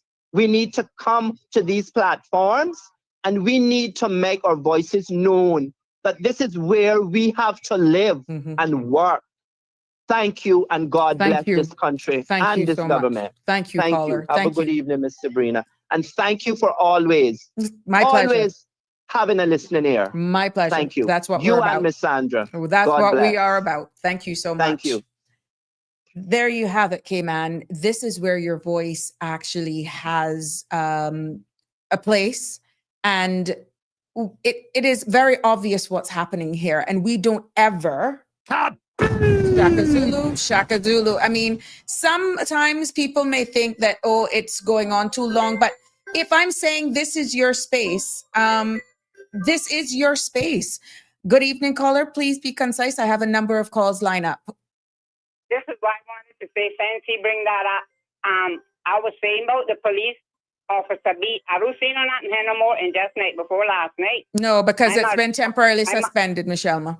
My mother-in-law called me frightened, asking if my husband had come out, and I said, but he's not coming out this time. Night we had met out. We were first, and she said, well, somebody was knocking, and that's a 90-year-old woman, and she said somebody was knocking on her back, and she kept asking who it is, and they wouldn't answer.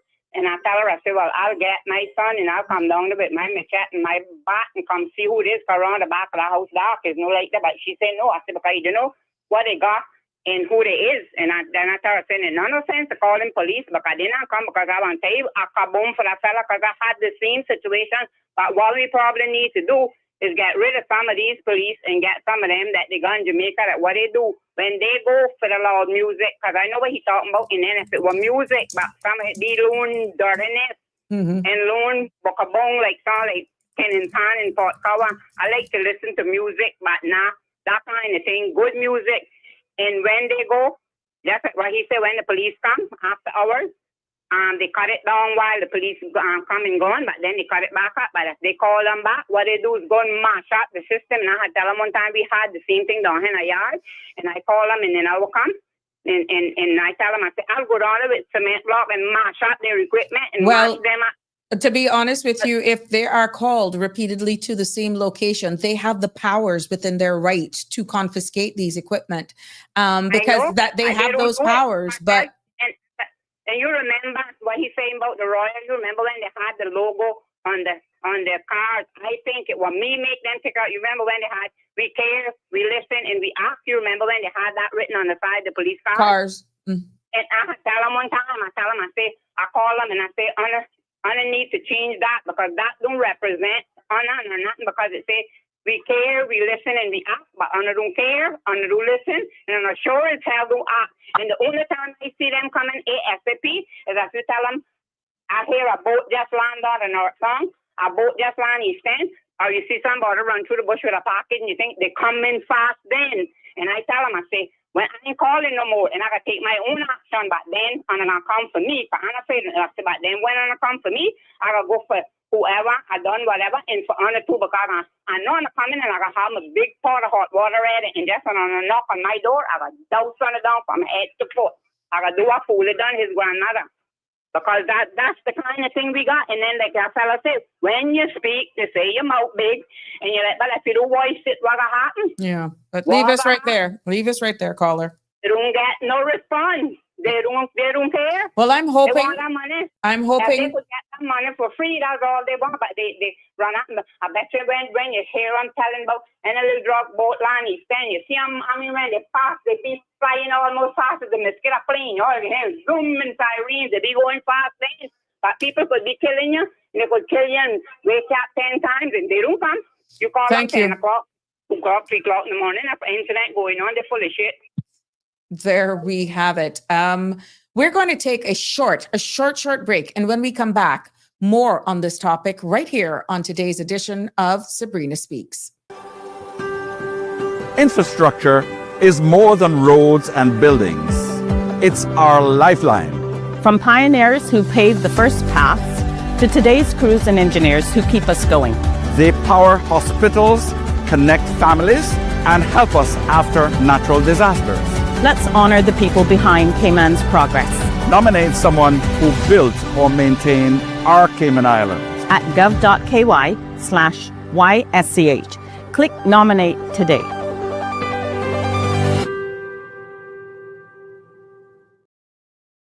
Welcome back to the Thursday edition of Sabrina Speaks right here on CMRTV.com. I'm your host, Sabrina, and it has been a very informative day. As a matter of fact, it's been a very engaging, thought-provoking past 3 days. And your voice definitely matters.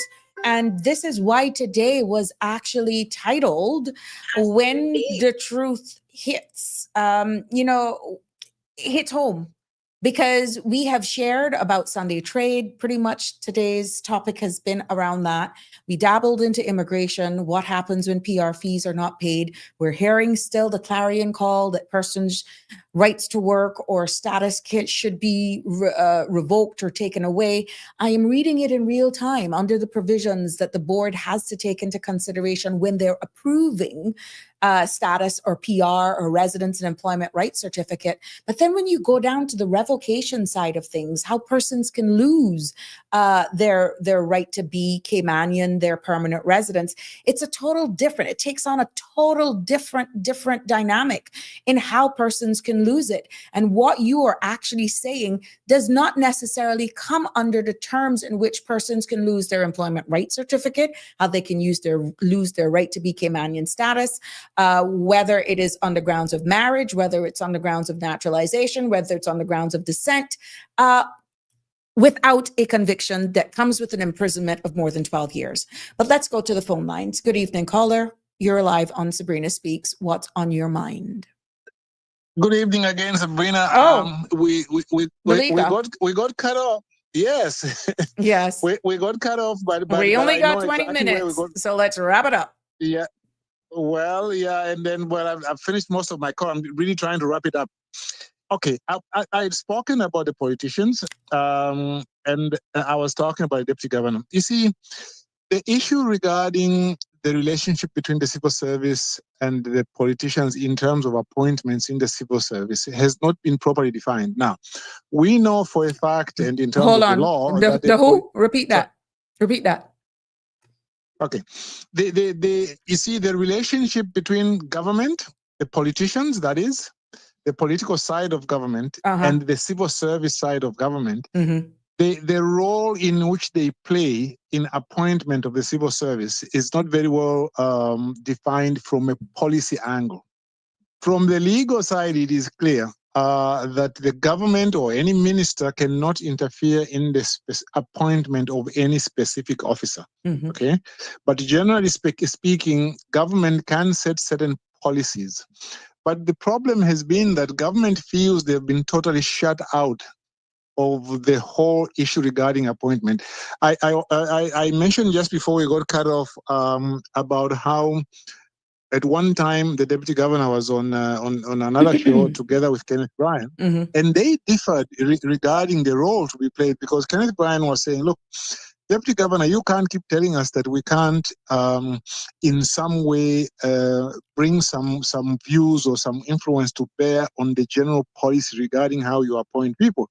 Because our people elected us so that we can help them to get jobs. I know that we can't appoint specific people, but we want a role to play. Now, I suggested, in another call, I said, look, the way this is supposed to happen is government should tell the deputy governor, we want certain targets to be met in government regarding appointment of Caymanians. And then what the deputy governor is supposed to do is look at those proposed targets. Then he can sit down and say, okay, if you want me to meet these targets of training and promotions for Caymanians, I need so much money in terms of training, upskilling, and so on and so forth.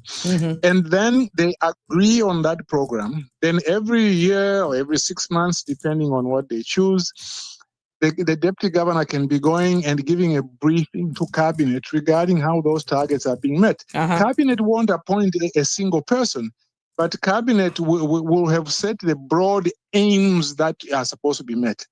But apparently that has never been agreeable to the deputy governor, because the deputy governor just insists, well, you can't appoint anybody, Yes, you can't appoint anybody, but there has to be, government has to direct the policy. Somehow that has never been accepted. And part of the problem is now that politicians keep talking about, well, we want Caymanians to get into these positions and those positions. But if you don't have the mechanism, the structure, the policies, which will allow you to get there, it is not going to work. Now, I have to mention Suzanne Bothwell, who is one of the most senior lawyers who was in government. She had like 16 years experience in terms of litigation. 2 years ago, a year ago, a position of judge opened up in the Grand Court. I don't know if she applied for it or not, but in my view, that was a job really which was tailor-made for her in the sense that it opened up at the right time. In order for her to be appointed, she needs a minimum of 10 years experience. She had 16 years of litigation experience plus also 7 or 8 years experience administering the judiciary. Mhm. To me, she really should have been appointed. Even if maybe she might not have been interested, people should have said that you are a Caymanian, we want you to be appointed. But she ended up leaving the judiciary. The look of it was that she was not happy to leave. They appointed somebody from the UK. For me, if you can allow things like that to take place, you shouldn't be talking. You should be ashamed to even talk about having a policy that you encourage Caymanians when positions open like that and they are not appointed. And that's one person who was in the portfolio of legal affairs for many years, as I've said. She could have been assistant solicitor general, deputy solicitor general, or even solicitor general. And she's All very those bright. positions She's a bright young lady. She's very I know that from personal knowledge because I worked a little bit Very, with her on very bright. projects. So Mhm. when you talk about therefore people that the Caymanians need to upskill themselves so that they can get these jobs, that is nonsense. What upskilling did she need? She was actually overqualified. This is what also Chris Saunders was saying during the election. Why are you telling people who already are skilled to get certain jobs that they need to upskill themselves? And then let me talk about the Attorney General. The Attorney General, again, I want to be very blunt. Samuel Baroudjin, the Attorney General, does not look after for Caymanians.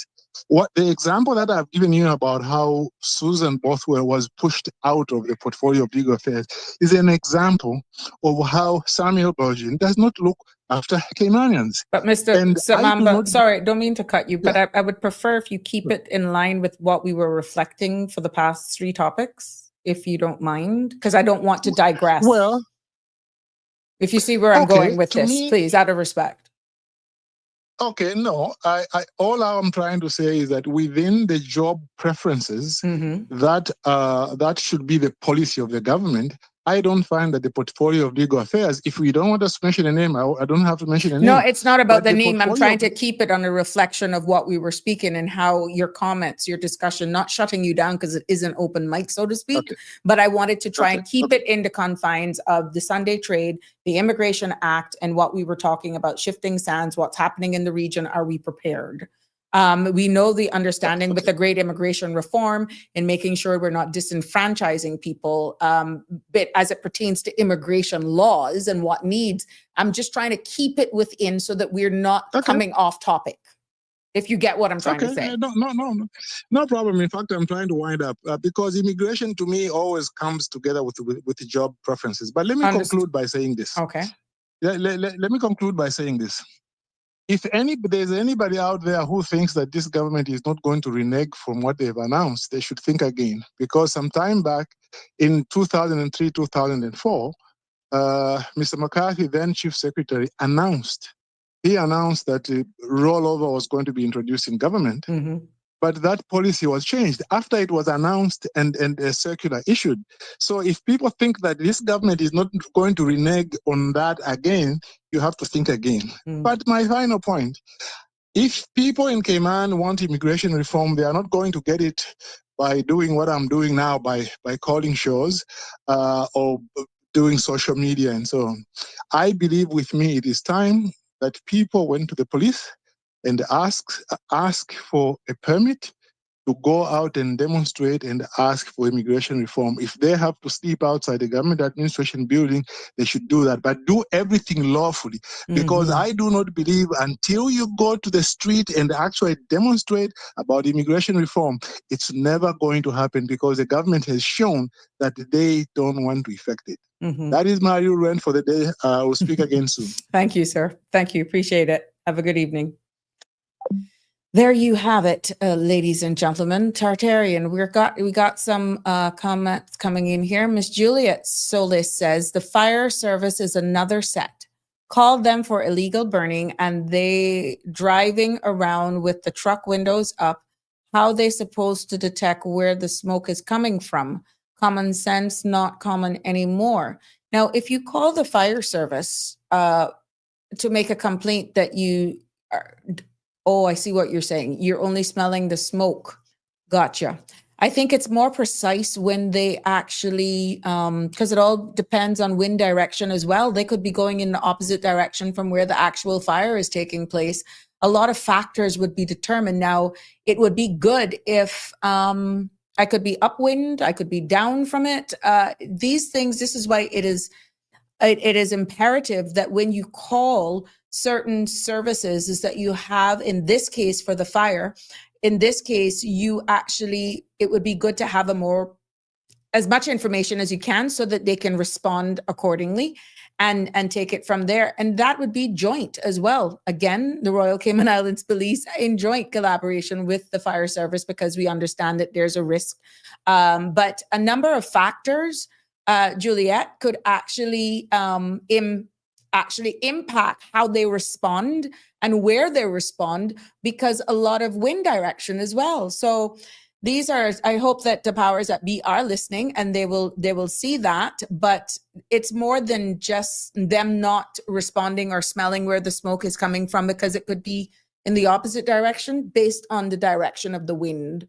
Yeah, that's very interesting, and not being any fire specialist, but yeah, that's a fact. When we were talking about the loss of the right to be Caymanian, and for those of you who missed it, and we keep saying their status should be taken away and all of that sort of stuff for the sake of education, for the truth. Revocation of the right to be Caymanian, that's Caymanian status. Under Section 33, as I alluded to earlier on, is where the holder has supplied false or misleading information in a material particular to the board, meaning if they provide false information, this is how you can take it away. Where the holder has been outside of the islands for a period of 5 years and can no longer said to be settled here, where the marriage to the holder, being the spouse of a Caymanian, is deemed by the board to have been a marriage of convenience, where with the civil partnership, the holder of being the civil partner of a Caymanian has deemed by the board having been a civil partnership of convenience, or where within 3 years of the grant, the spouse of a civil partner of a Caymanian of the right to be Caymanian under this or any earlier law, the marriage or civil partnership of the holder, in the opinion of the board or the director of work, has been broken down, has declined to the point where the parties have separated as a result of a decree from a competent court or deed of separation, or that the marriage or or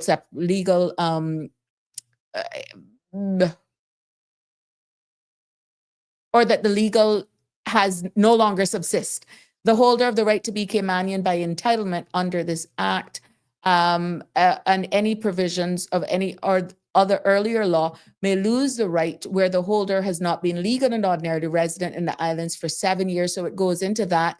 And they're talking about notifying what nuances or what you're doing as a menace in society, as people would actually call what is being described here from your many calls and messages. There is nowhere in the current immigration legislation that says there are grounds to revoke status in this case. Again, and then Section 34 is the only way based on a conviction. Revocation on a conviction. That's the only how it can be taken away if you don't fall under those categories for providing false information, yada, yada, yada, that I just read out. Without that, really, it can't be taken away unless there is a conviction from a court. And then even if you go to court and let's say you get sentenced or imprisoned for 6 months, you can still keep it. Because the law says for which the grantee is sentenced for an immediate term of imprisonment for 12 months, that's a year or more, other than for non-payment of a fine, and in respect of which conviction that person's right of appeal, which means they still have the right of appealing even after it's revoked and all that sort of stuff, even though they got convicted, they can still appeal it. They may be the parent or of Caymanian child or children. They may have other sound grounds that would be taken into consideration. What I'm saying is I'm hearing a lot of us saying the laws need to have more teeth. This is what we're talking about. If it's a case where we're saying people are coming here, they're just disrespectful, of course, under the guidance of the Attorney General's chambers and the most learned people in law. If this becomes a priority of the sitting administration and they really want to deal with immigration reform and deal with it not in piecemeal, but in its totality for this reform, then you need to look at those persons who will be in the community, whether or not they're desirable, because when you see what the board has to consider when they are processing the application versus what they have to consider when it is up for revocation, is two different things. It's really two different things, because you got character, conduct, your status of medical health, the status of your mental health. All of those things are taken into consideration when you're processing the application. It's after these applications are being granted that I'm hearing the outcry from you. This needs to end. No, they have changed on us. No, these type of people we don't want here. We're seeing their truth coming out now. Unless it's inscribed in law, and it has to be fair and balanced, and there are other pieces of legislation that could actually impact those requests for loss or revocation when you add the human rights element into it as well, which is a separate piece of legislation. So the will of the people, the ask and mandate of the people to your elected arm still has to be, and pretty much your ask is in the middle, and then there's implications of human rights and different laws that surrounds the ask of the people. Where is the political will? And is it going to be considered with the legislation, the recommendations that you are asking in layman's terms? How does that align with laws, human rights that may not only be the immigration law? We see it with the noise in the community. You hear how much other pieces of legislation that falls under it that you're thinking, okay, I just want to get this just dealt with. Just stop breaking the law. Your noise is just really disturbing the peace. It is not who we are as Caymanian people, no matter what day of the week it is. A lot of you didn't realize DEH has a mandate as well because of under the public health law, the Public Health Act. Okay, so your ask is one thing, but this is why this space is here, because there are other pieces of legislation that actually can circumvent or can actually slow it down. Eventually they will get to your ask. Eventually they may get to the mandate. But what if they don't? You then will hold them accountable at the polls because you say they lied to us. But did they? Did they? Or when they realize the work that is required in order to get it delivered based on your mandate and at the pace in which you are asking for it cannot be delivered in the time frame, then who's to blame? Does it then go into the deeper conversation then? Or would you want your MPs to be caught into the weeds of day-to-day operations of how fast civil servants work? I wouldn't want it, because then you become in human resources. But then you may say, Sabrina, but if we elect them, but then the civil servants determine the pace, something is not right here either. These are all the right questions that you need to ask. And I'm hoping that the powers that be are listening, because what I'm getting here is frustration.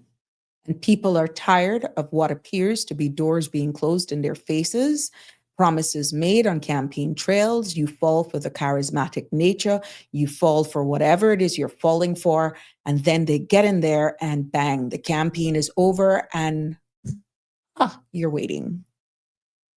So these are some of the things that we have to take into serious consideration, and laws may have to change.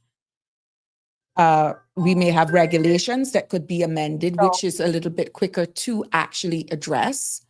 And maybe some of the changes that you're asking for in this may even require a couple of visits to the UK, maybe even require some constitutional amendments.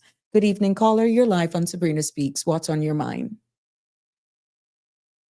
Hello, good evening, Sabrina. How are you this evening? I am fair to fine. Good evening. Good. This is Jonathan. I'm talking to you, ma'am. Hi. Pleasure to have you on the show, sir. Thank you very much. I think that what we need to, first of all, in Cayman, as Caymanians understand, is that we really do not have control or self-determination over our trajectory. And I've tried to speak to the subject before, and I'm well aware of the pitfalls of what I'm about to speak of and speak to. However, as you had literally, you just said, changes and necessary changes to our Constitution. And what Cayman and Caymanians will have to go through in order to make those changes. Mm-hmm. I think what we need to do here in Cayman is, for once and for all, recognize and accept and acknowledge that major institutions that we are subjugated to by the construct of contract as a British overseas territory, all right? Those who govern, own, and operate and run these institutions, and I will point specifically right now to the justice system in its entirety, inclusive of the RCIPS, are beholden first and foremost to the well-being and the interests of the Crown, the FCO, above and beyond when push comes to shove the well-being of the Cayman Islands and her people. Okay, so we here in Cayman, we have this, people have this recurring loss of memory when they try to speak about politicians, elected politicians, and they seem to forget that those politicians' only real input into law and order is where they give budgetary money. The funding. Funding, and that is basically where it stops. Then they hand it over then to the operational arm, which is the civil servants, and hope that they deliver. Exactly. So we have a system here in the Cayman Islands where the public's monies are put into systems and institutions that, in reality, we do not have ownership or control of or over. And that is something which we have to recognize if we really and actually want to see a positive change in the medium to long-term outlook. And I say that with, with this reality, being cognizant of this reality. We do have people in the Cayman Islands, of the political and the private industry, the private sector, who would love to see changes towards self-determination happen in Cayman, not for the well-being of the Cayman Islands and her people, but for their own greed and their own lust for power. However, if we here in the Cayman Islands expect to see any real improvement in law and order, in governance, in a valid electoral and a valid and sustainable system of electoral processes, and on down the line, we have to be willing and able to start to take the reins for ourselves. We have to, Meaning? in order for us to expect anything good. And we have to basically summon the intestinal fortitude to look certain realities in the face. Mm-hmm. One of those realities, Sabrina, is that if we look at the lack of infrastructure, and not only that, but the purposeful ignoring of the need for infrastructure Mm-hmm. by a litany of political maladministrations in the past. Greed was guiding that trajectory. And it wasn't a lack of common sense. It wasn't an understanding that this infrastructure will be necessary. It was a self-serving observance of one's own self-interests, one's own political expediencies, and one's own greed in conjunction with private sector interests to get all of that done in a gold rush mentality perspective, Mm-hmm. with no real care for the problems which were definitively coming forward, and anybody with their eyes open could see was coming. That could be the lack of a solid waste management system. That could be the issues with sanitation. That could be the roads. That could be housing issues. And, instead of us talking about low-income housing projects and bandying that around as if it is some solution for the Cayman Islands of the people, Mm-hmm. instead of saying, look, we have to preserve for our present-day youth and our future generations the opportunities to actually, in a real-world scenario, have some level of hope for this. How are we going to do that if our population is expanded to a tipping point wherein we are making space and high value, highly priced condominiums, complexes, residences, mansions for people to come here and purchase, not for Caymanians, because we all know that it is not.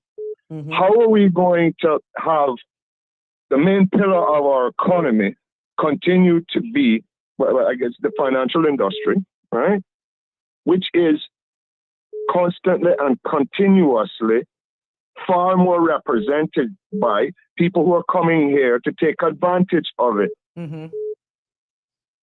How are we going to complain about the environmental degradation, or allow the people who literally come to Cayman and complain about the environmental degradation when it is their very presence upon the face of this island, which is one of the main pressure factors, which is creating the set of circumstances. I mean, I see people that are complaining about quarries. Well, guess where all of that quarried material is going? It's going to fill in the same said swamps that you're complaining about so you can live there. We talk about the destruction of our marine resources. We have an overpopulation issue in the Cayman Islands, Sabrina, where we have seen our population increase more by ratio in such a short amount of time than anywhere else on Earth.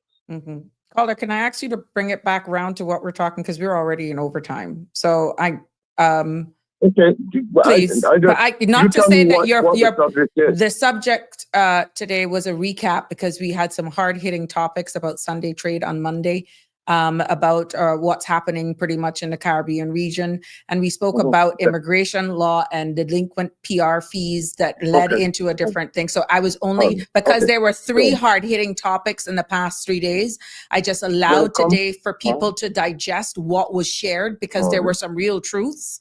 When persons are saying that, persons who want to come here of high net worth, do business here, if you don't hire our Caymanians, we don't want you here, when the law says totally something different, that all you have to do in for substantial business presence is hire a minimum of 4 people who are legal and ordinarily resident. There is nothing that I could find in any form of the current Immigration Act that says anyone is mandated to employ Caymanians.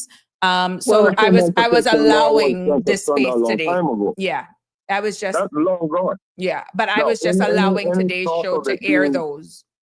re-implemented, I would be very open-minded too, because there's definitely been a wrong way turnaround protecting Caymanians in their own, and they want to know the homeland for far too long. But But if we're going the to talk law, the about law only immigration says law, the law only says as long as you're legal and ordinarily resident. mhm. Well, if we are going to be talking about immigration law, I go back to the same thing. We are subjugated to the laws of other people, specifically the mother country, which is not aligning with the well-being and the interests of the Cayman Islands. That's We can because look we're at not this- independent. And that leads into what we were Exactly. saying, what was happening in the region about the CARICOM Exactly. and the risks. Are we too comfortable because we are a British overseas jurisdiction to say, well, that's not going to bother us, but yet it's happening right on our front steps. Proximity matters. And these are some of the conversations. And then people are saying, well, what if there is an influx of persons coming to our shore? What are we going to do? And We already have that. but we're saying the voice of the people in this case is going to be, our trajectory will determine on what our mother country says, and that's the UK. So there's a misunderstanding there. And that is why I allowed today's episode to actually reflect on our previous 3 shows for this week's that were hard-hitting topics, preserving culture versus faith and survival, where the Sunday trades came in. So that is what I was actually recapping. But not to say that what you're saying is not sound, and that it, but I just, because we're already in overtime, and I would have liked to just really keep it on topic, not to be rude by any mean or dismissive. No. Absolutely. But it does come back to the point, Sabrina, that if we are subjugated and ruled, by a set of terms and systems and laws, above and beyond what is legislated here in the Cayman Islands, which does not fit with the well-being and interests of the Cayman Islands and her people and our future and the unborn who have yet to be born, then we have to be realistic if we're going to continue to talk about the subject matter with looking at what is necessary in order to achieve the solutions. That and if we have want, the people these want. stumbling blocks towards that evolving towards what works for us here in the Cayman Islands. But you can us fight that on the Caymanian floor people. of Parliament, how our Parliament is situated. We can bring a piece of legislation. It can go through caucus, it can go through cabinet, and actually, unless the governor assents to it, guess what? It still goes nowhere. And this is what people are actually saying. How does the will of the people then be actually heard? Should legislation need to be placed in effect? Should we need constitutional reform with certain things? How the current construct is right now, we can beat up each other because we already know Parliament is a place of, it's an adversarial environment. There's no steeple on it. And they fight there for the people, right? Hoping that you get consensus and whatever the vote comes out, it's in the best interest in the favor of the people or what they're for. But then even after that, maybe in theory, the governor still has to assent to it. correct. And if And we have another caller. We have another caller. Adam. With the interests of the people, Right. the Cayman Islands and her people will consistently and constantly lose out. Correct. Okay. So- So we cannot complain about policing problems without looking at the reality that we do not own or control the trajectory of law enforcement in the Cayman Islands. We do not own or really control the vast majority of what people seem to refuse to identify the reality of, which is that it is not really and truly in our hands. And self-determination for the Cayman Islands and her people is something that if anybody is truly solution-oriented, has to open their eyes, understand the pitfalls, understand the dangers from within and from without, but become realistic and stop continuing to complain and ignore the realities, which are the necessary things that we have to look at with a very sober and wise eye. Mm-hmm. And move forward against that and demand the evolution of a constitution that the Cayman Islands needs. Mm-hmm. I think that we need to be the ones who are going to be the vote, who is our premier, us the electorate, to the explicit exclusion of any and all others, including the MPs themselves. Mm-hmm. That is one step towards any semblance of a real, viable, valid, and sustainable democracy we have here in the Cayman Islands. The semblance that I'm We getting, also though, need to is be people are making feeling our that their decisions for voices are not other heard. parts of the trajectory of our country, Sabrina. Mm-hmm. So I'll leave, okay? Mm-hmm. But Cayman, open your eyes. Mm-hmm. Stop complaining if you're not going to open your eyes to the reality that is in front of you. And speak. And stop blaming politicians for law enforcement issues when all they can do is hand over your daggone public monies to them. Good night. That deserves a reality.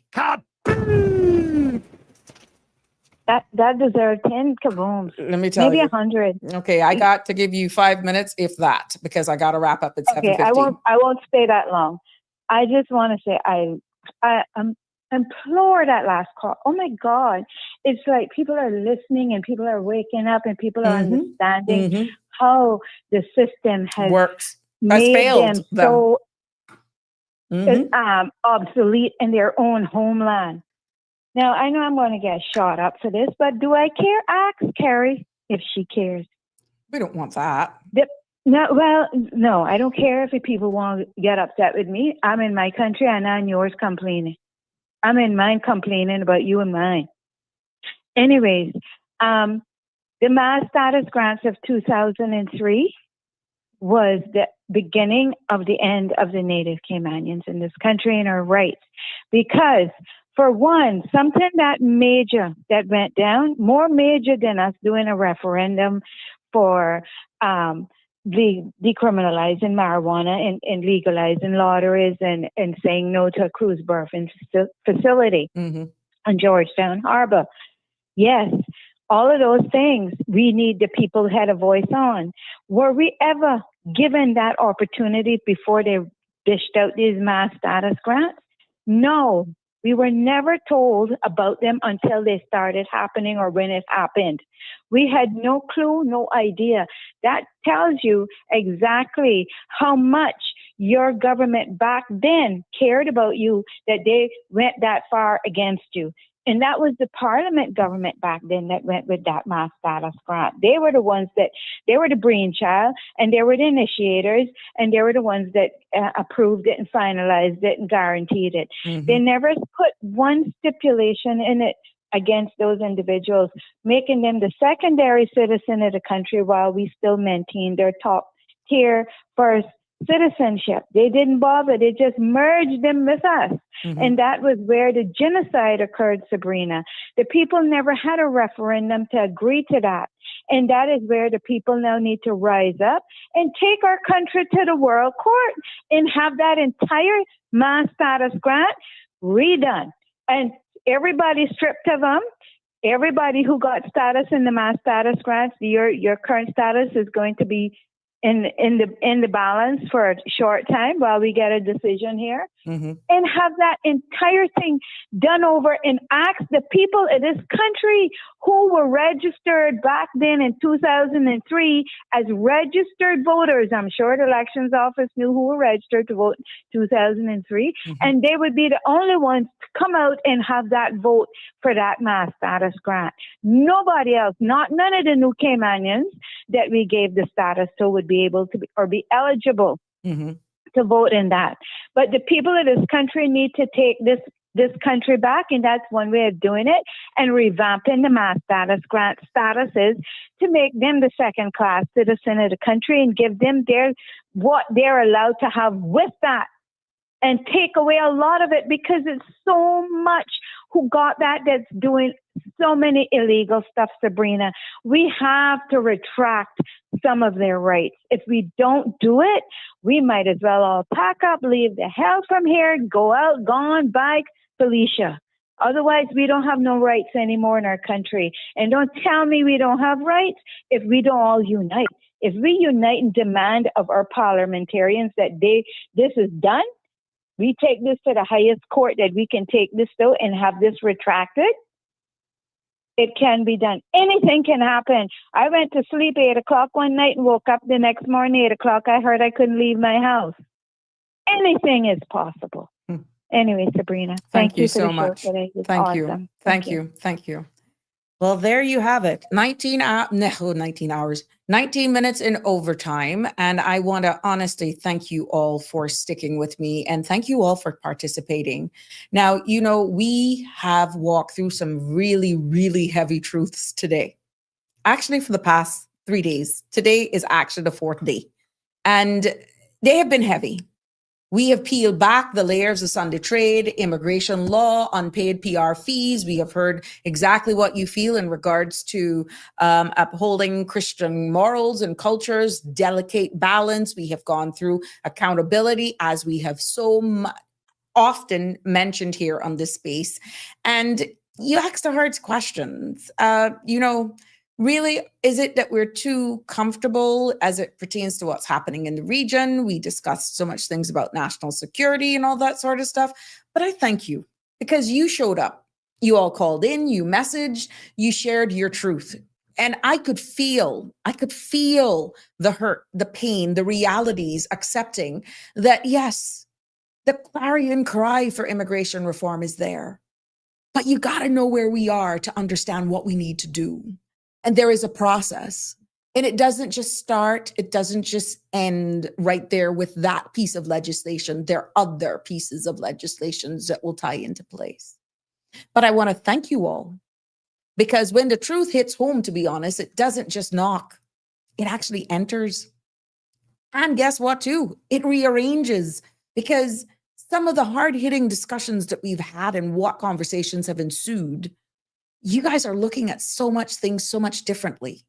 We know it's emotive. You may have gotten angry. You may have been getting disappointed, but I don't want you to remain silent. Because when the truth hit home, it also demands that we look in the mirror and ask, what now? I'm hearing you ask all those questions. So here's what I know. What I know as a fact is that the truth is not the enemy of peace. It's the beginning of it.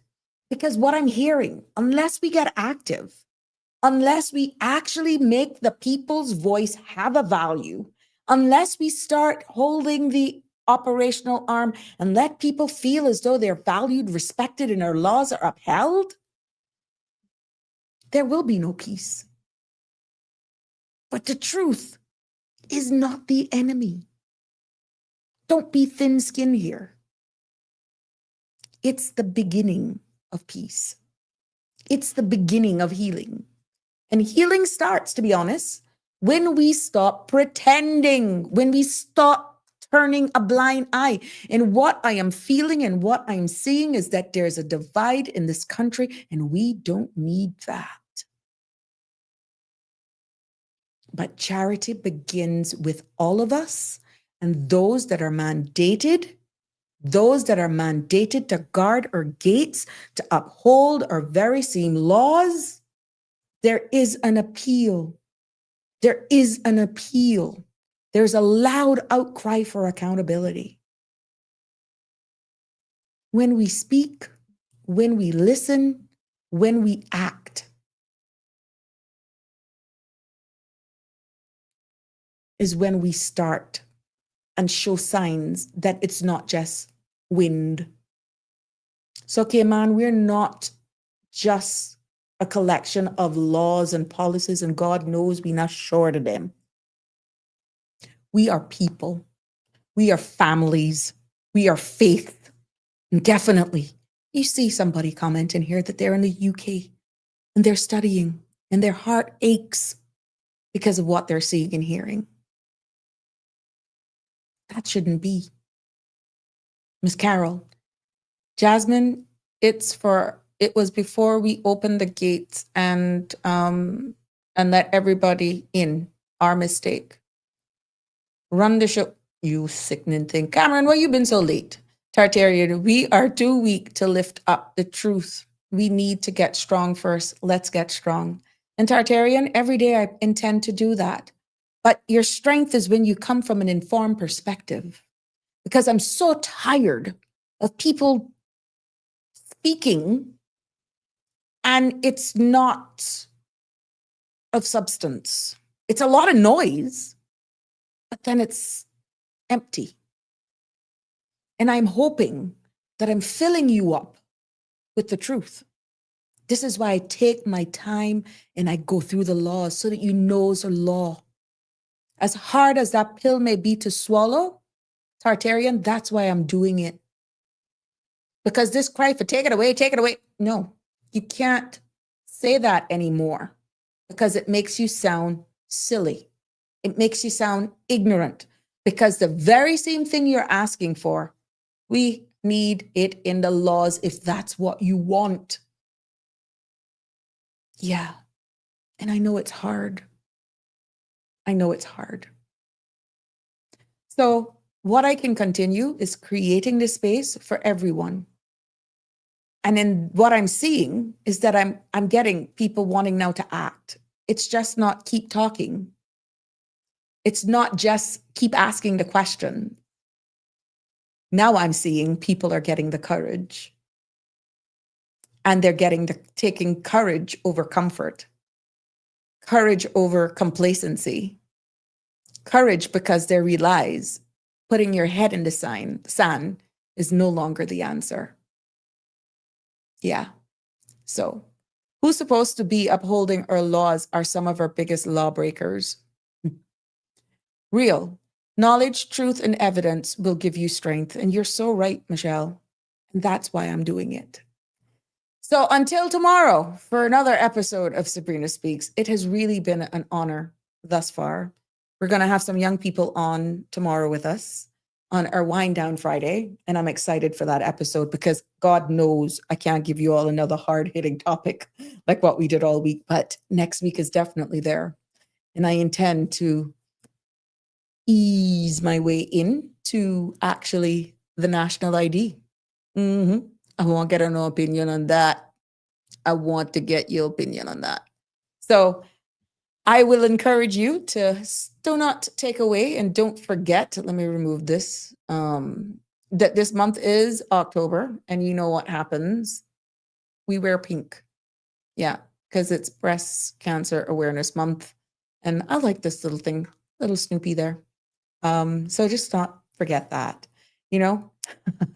But until our next show, I am encouraging everyone, please, please, please, please, please, to stay bold, stay kind, stay curious. It has been my pleasure to bring you another episode of Sabrina Speaks. Have a wonderful evening. Good night. Love you lots. That's a wrap for today's edition of Sabrina Speaks. Thank you for tuning in and for being part of the conversation. Remember, the dialogue doesn't stop here. Stay engaged, stay informed, and most importantly, stay empowered. We'll be back tomorrow at 5 p.m., same time, same place, right here on CMR TV and radio, where your voice matters and your truth is heard. Until then, K-Man, take care of yourself and each other. That's it for today's edition of Sabrina Speaks, where your voice matters, your story counts, and your truth is always welcome. Join us weekdays from 5 until 6:30 p.m. right here on CMR TV as we dive into the topics that matter most to you. Catch the show live or on demand at cmrtv.com. And don't forget to follow us on Facebook, YouTube, and Instagram so you never miss a moment. Until next time, stay informed, stay engaged, and always speak your truth.